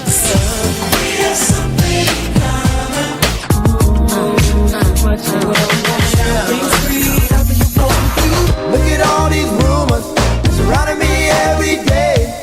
Join us this and every Saturday for Soul Sessions with me and DJ Seda. Come enjoy 18,000 seconds of your favorite old school jams. Join us this and every Saturday from 7 to midnight. Only on 94.4 Spice FM, Nairobi. Cloudy conditions in Nairobi. We'll see highs of 24. We'll see highs of 26 through Friday in Nakuru. And rain showers continue in Nyeri, going to highs of 21. And we'll see highs of 24 in a mostly cloudy Eldoret. 28, 29 will be the high in Mombasa, and we'll see highs of 29 as well in Malindi. 29 will also be the high in Kisumu and Kakamega. We'll see highs of 28 in Kampala and highs of 30 in Dar es Salaam. Highs of 16 in Johannesburg and highs of 29 in Lagos, with highs of 32 in Kinshasa. Are you ready? Okay. Spice FM. All right, not much with traffic out this morning. It hasn't been too painful going through the city on Friday morning. Out of the city, outbound traffic might be a little bit of something later. But for now, all manageable. Keep an eye on things through the morning and talk to us on Spice FM KE on Twitter.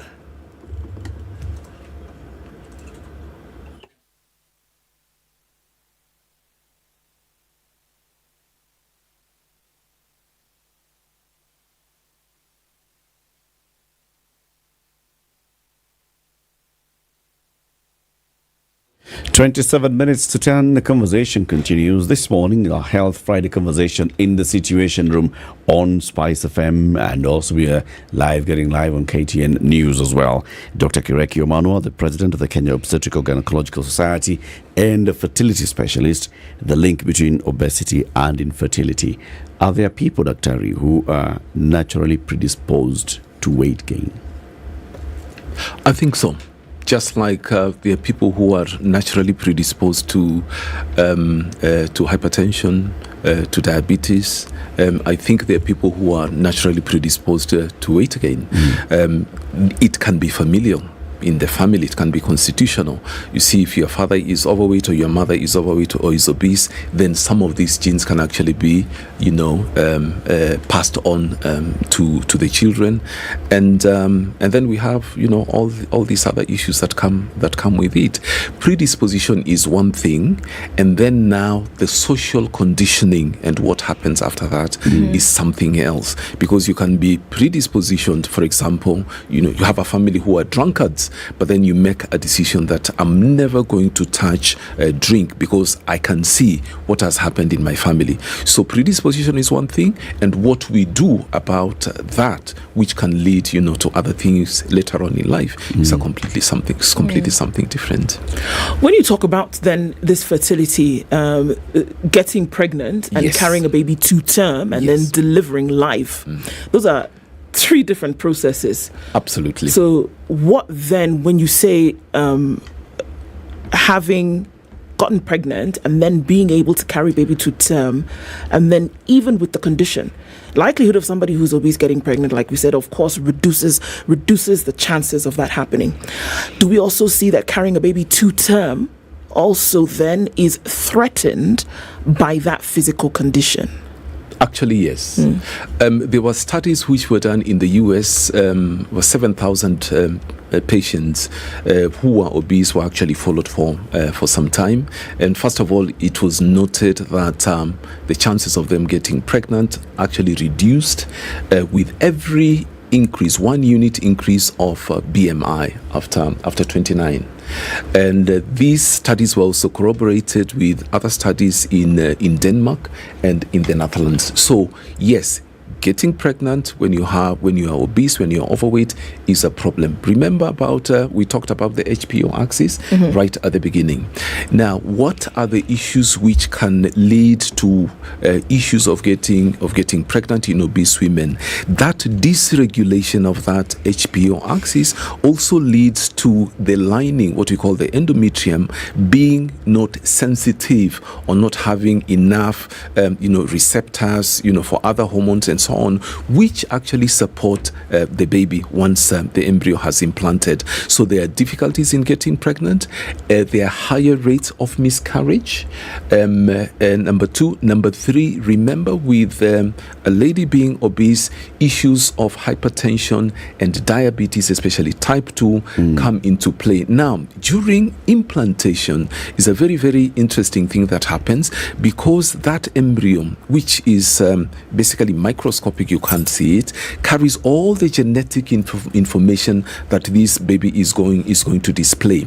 It goes and drills a small hole, a tiny hole on the lining of the womb and attaches there. In cases of hypertension, which happen often in patients who are overweight, this may not happen, or it may not happen well. And as the baby grows and as the placenta starts to develop, there is what is called the vessels, if I can put it that way, are supposed to open up to accommodate the extra supply of blood which is going to pass through the womb. In women who have hypertension, this does not happen. So later on, what happens is that the fetus does not get enough nutrition, enough blood supply, so the fetus does not grow well. We talk about fetus because a baby is after it has been born. Birth. So there are issues with pregnancy, and if the hypertension is high, these patients can actually lose these babies, and they do lose them. There is a higher incidence of them losing these babies as compared to women who have normal weight. There are issues of stillbirth as well. They are increased in women who are overweight. Remember about the diabetes that I talked, the type 2 diabetes. Sugar is basically toxic to the embryo, or even to the fetus for that matter, because it does not have the biochemical mechanisms of regulating it. The fetus completely relies on that mechanism on the mother. So if the mother does not regulate that sugar properly, it will actually affect the baby. And unfortunately, most of the stillbirths that we have one of the reasons is because of diabetes. And then what are you doing in practical terms with women who either can't conceive because they are obese, or have conceived and they are obese? Because obesity then is social, it's emotional. Absolutely. It's also about habits. That is true. It's all of these. So what are you doing in practical terms, and how successful are you in intervening to get the mothers, health back to a healthy weight? Two things maybe. Here we are talking about obesity having a huge role in fertility. Being underweight as well also has a role as well. So basically we are talking about malnutrition, not eating well. So the ones who are extremely underweight, who are very low BMIs, for example, if you look at our athletes who have made us very, very famous in this world, you see they are very, very lean, slim. They don't even have an inch of fat on them. Why? Because this will help them, do what they're doing better. So even them, again, we go back to that HPO axis, even them, they have issues of getting pregnant when they are in that state. Because remember, the hormones that are actually control how the human body behaves, it is basically on fat, on cholesterol. Cholesterol is the core structure. So when you burn all that fat, you don't have it. So you are not going to have, the normal cycle. So getting pregnant is going to be a problem. Again, the same with obesity. That HPO axis is dysregulated. Now, coming back to your question, so what are we doing when we see these patients who are overweight, who are obese? One of the things that we do is, first of all, to try and understand if there is a problem. And if that problem is there, what kind of problem it is and how we can help them. Because sometimes some of them are overweight because of mental issues, and they compensate for whatever issues they have by eating. Some of them are actually constitutionally, big. They're obese. And others, because they just like their food, and so on. Others, it is also basically biochemical. It's a disease in that there are some certain proteins or hormones, for that matter, let me put it that way, called leptin. Leptin is the hormone that tells you that you are actually now full. So you may find that in some of these women, they have this problem that leptin is elevated. And when leptin is elevated, it will have an impact again on the HPO axis that we talked about. And in that HPO axis, there's a hormone called LH, luteinizing hormone, which basically helps to release the egg. So if it is elevated, it will affect the LH. If it affects the LH, these women will not be producing eggs. They will not be able to get pregnant. So number one is talk to them, get a proper medical history, try to understand the background. We talked about, now you are hearing quite a number of young ladies have PCOS. We try to understand where the problem is. There's PCOS, yes, and you're trying to get what is your weight, and again, it's a bit difficult when you ask a lady, how much do you weigh? So we try to be as as diplomatic as possible, and then once we have this information, then now we go next to what would this lady like to do, because some of them come just because of this problem. Then we can actually send them to physicians, endocrinologists. And by the way, obesity is a big industry. I was reading in the newspaper, one of the newspaper yesterday, the Daily Mail, and it says there's a company which produces an injection which they use once a week. Its profits rose to 4.5 billion pounds in the first half of this year. To regulate. Yeah. And I think it's an injection which even some of the film stars have used in the past and so on. So you see a film to regulate your weight. Yes, to regulate weight. And when you use it, you lose weight very, very quickly. What it does is that it goes and informs the center in the brain where you feel like, okay, now I've eaten. That center tells you now you're full, don't eat anymore. So it goes and mimics the hormone that talks to that center, so you feel full, so you don't eat. So it's a big industry. So if the issue is just weight, two things we can do: send them to a physician, try to advise them about their eating habits, lifestyle, just to change the lifestyle. Kenyans, in the morning we eat breakfast, mkate and chai, and we run away because we're in a hurry. In the afternoon, sometimes you don't eat, or we eat some things. In the evening is when we sit down to eat properly. That rice, that ugali, it should be the other way around. Because when you eat like that, you don't need all those calories. So what happens? Your body actually stores them. You don't need them. You don't burn them. So if you do this over a long period of time, you find you've started gaining weight, which later on will have a problem. If there are mental issues, then obviously here we work with psychiatrists, we work with psychologists to try and find out if there is a background to this and how this can be sorted out, and then we work together. If there are issues now of infertility, that is now where I come in. Obviously, after taking the history and knowing what the background is, now I can come in with my expertise, where we work together now with these other professionals. Could there be a link to diet in terms of what we ingest? There's chemicals, there's hormones in meats, particularly chicken is one of those things and our regulation is not that good. We saw on KEBS this story where they say that even though things have a sticker, they went to the factory once, they gave them the certification, that diamond certification, and then from there on you can use the sticker, but you're not checking. So we don't really know what we ingest. So one, obesity could be linked, PCOS could be linked, maybe even the infertility. Do we have enough information about how what we eat in terms of the chemicals and all of that is affecting fertility? As a society, the Kenyan Obstetrical and Gynecological Society, we don't have that information.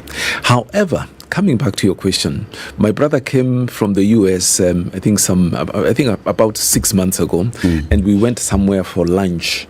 And of course, whatever he ordered, he's brought. And then the first thing that he remarked is that, hey, these potatoes are delicious. You can actually taste the potato in the potato. I said, but nyinyi ndio watu wa majuu. He said, no. There the food is actually tasteless and it's bland and so on and so forth. Now, it is very, very possible, and I agree with you that it is possible that some of the foods that we eat are not well regulated. We know that, for example, the chicken that we're talking about, the broilers, not the kienyeji. The broilers are fed, in 3 months or even less.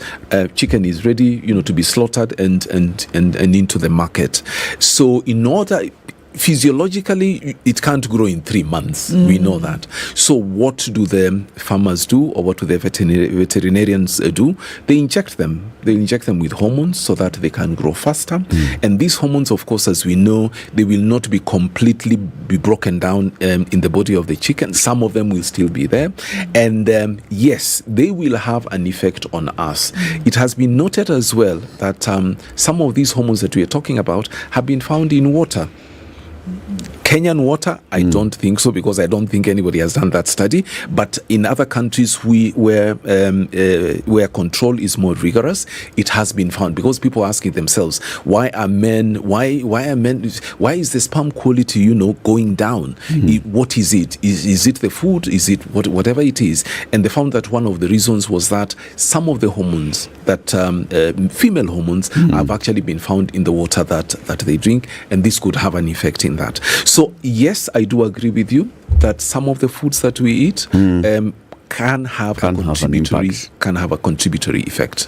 I want to ask, when somebody comes to you as a patient and they are looking to conceive, yes, and then you do those tests and you notice, all right, so you are obese and we need to work on that so that you increase your chances, how long would it take for physiologically, like you explained, this control of hormones to work with the pituitary gland so that the release is happening on time? How long would it take to normalize? Usually, as I said, when the patient comes when you've taken down the history, you have an idea what you're dealing with. So when we do the other extra tests, we do the scans and so on, we actually know that this is infertility, most probably because of irregularity of periods. There is PCOS, for example, and so on. The first thing that we actually suggest is that we have a change of lifestyle.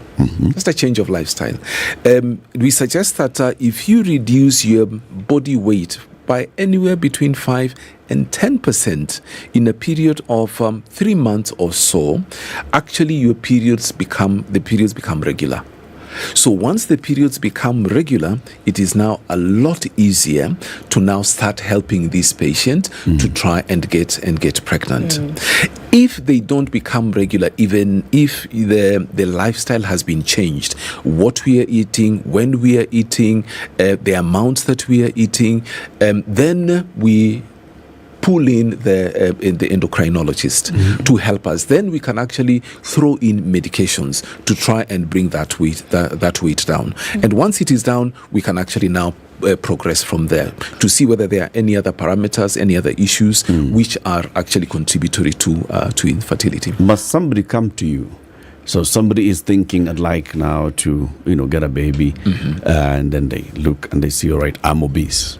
Must they come to a specialist, or can they just decide, all right, I want to get a baby, so let me work backwards, like you said, 6 months, work on my weight, 6 months, regularize everything, and maybe I'll start having a baby?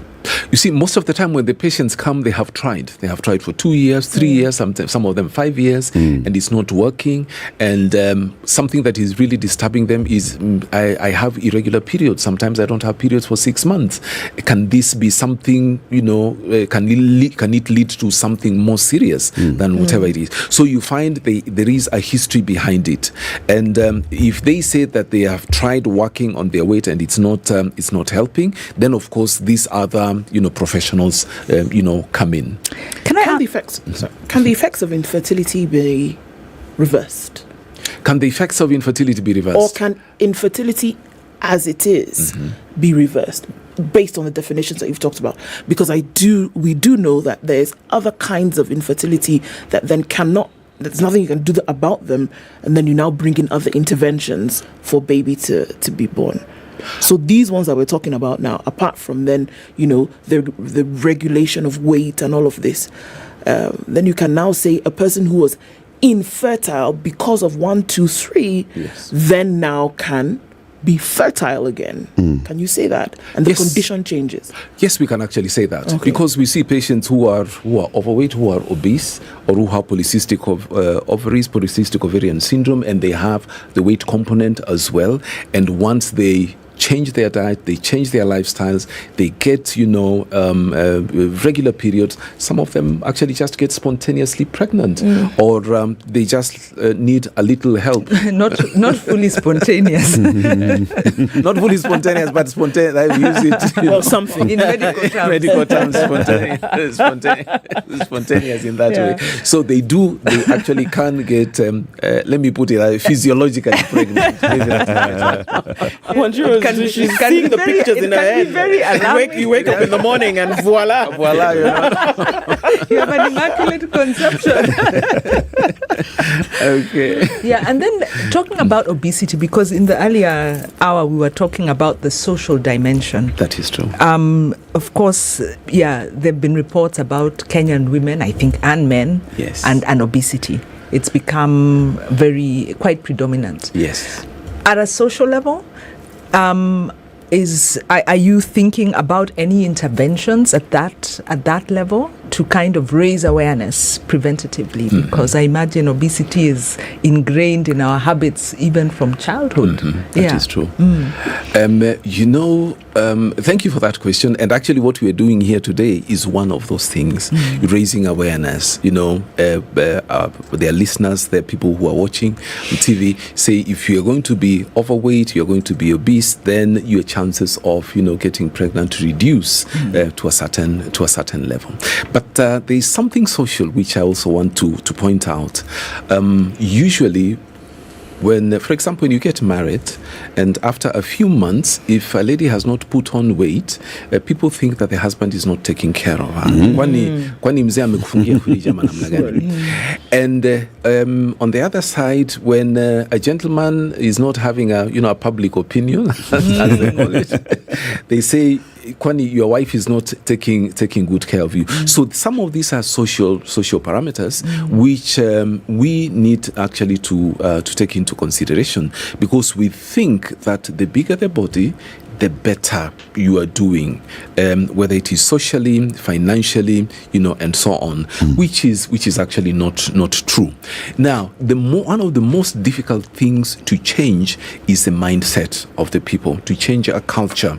And then the other thing you find, we've grown up, sometimes you get like a small meal when you're growing up, maybe once or twice, and then when you reach somewhere, you say, those chips that I used to see when you used to pass somewhere, now I'm getting my money, so I can eat them, whenever I want and in whatever quantities that I want. That chocolate, actually, now I can eat it, whatever. So these are some of the things which we need to change. This is a narrative which we need to change, that actually being bigger does not mean better. It could actually be the other way around.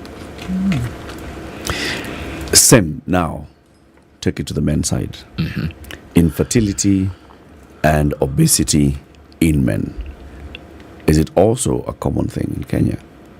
And physiologically, how then does it work? I can see, in the women you saw, you talked about all those things, and the ovary being told now release the egg. Yes. In the men, how would obesity affect fertility? Now, in men, we remember the axis that we talked about? There's something similar in men as well, because we have that gonadotropin releasing hormone, and it also releases hormones, tells now the testicles that now start producing, sperm.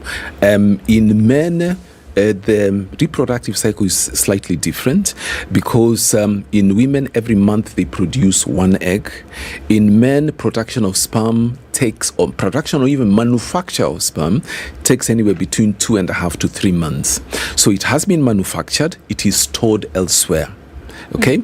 Now, when you talk about infertility, obesity and infertility in men, it actually does affect men as well. How does it do this? Remember that weight, that extra weight, especially when a man is morbidly obese or even obese. Kile kitambi, sometimes, you can look at this and say, how does this man carry this weight around all the time? The fatty tissue itself is actually... we call it an endocrine organ as well, because it helps in the regulation of sugar, it helps in the regulation of fat, and then in the immune system as well.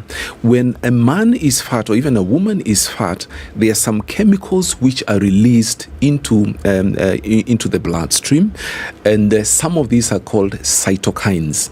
They sort of keep the body in a sort of a chronic inflammation state all the time. So if the body is in such a state all the time because of the overproduction of these chemicals, it will affect the HPO axis that we talked about. That is number one. It will affect the vessels. That is where you have issues with high blood pressure. It will affect the regulation of sugar and so on and so forth. Number two, it will affect the production of sperm as well. Because of this, chronic inflammation state, the testicles will be affected, the quality of the sperm that is produced will be poorer, the numbers will be lower, etc. Number three, erectile dysfunction kicks in because the vessels are not as open as they are supposed to be. They have been destroyed, so it becomes a challenge. The weight itself, even if all these other things were normal, the weight itself becomes a challenge. Imagine you have this weight in front of you, and your wife is also doing well. She also has this weight in front of her. It's like having intercourse with two pillows in front of you. The man does not get where he's supposed to get. The lady doesn't get what he's supposed to get, and everybody gets frustrated. So you don't want to have that intercourse. Remember, we talked about the definition of infertility, have intercourse 2 to 3 times a week. So when you have this challenge, you are actually psychologically, mentally, you don't want to go to the bedroom, you don't want to do these things. So it now brings in a whole lot of other things altogether. So infertility, obesity does affect men. Or rather, obesity can cause infertility in men as well. Wow. Dr. Amona, always a pleasure having you here. Thank you, sir. Come back again soon.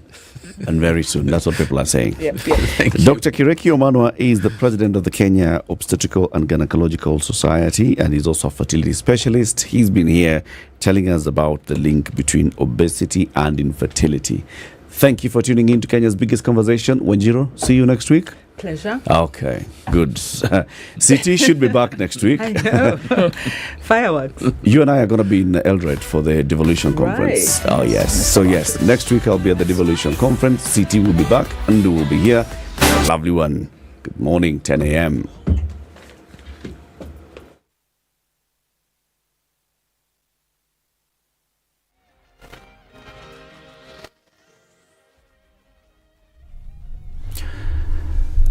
Good morning, this is Newswire. I'm Dennis Aseto. The Azimio la Umoja One Kenya Coalition Party will today hold interdenominational prayers for victims of police brutality during the anti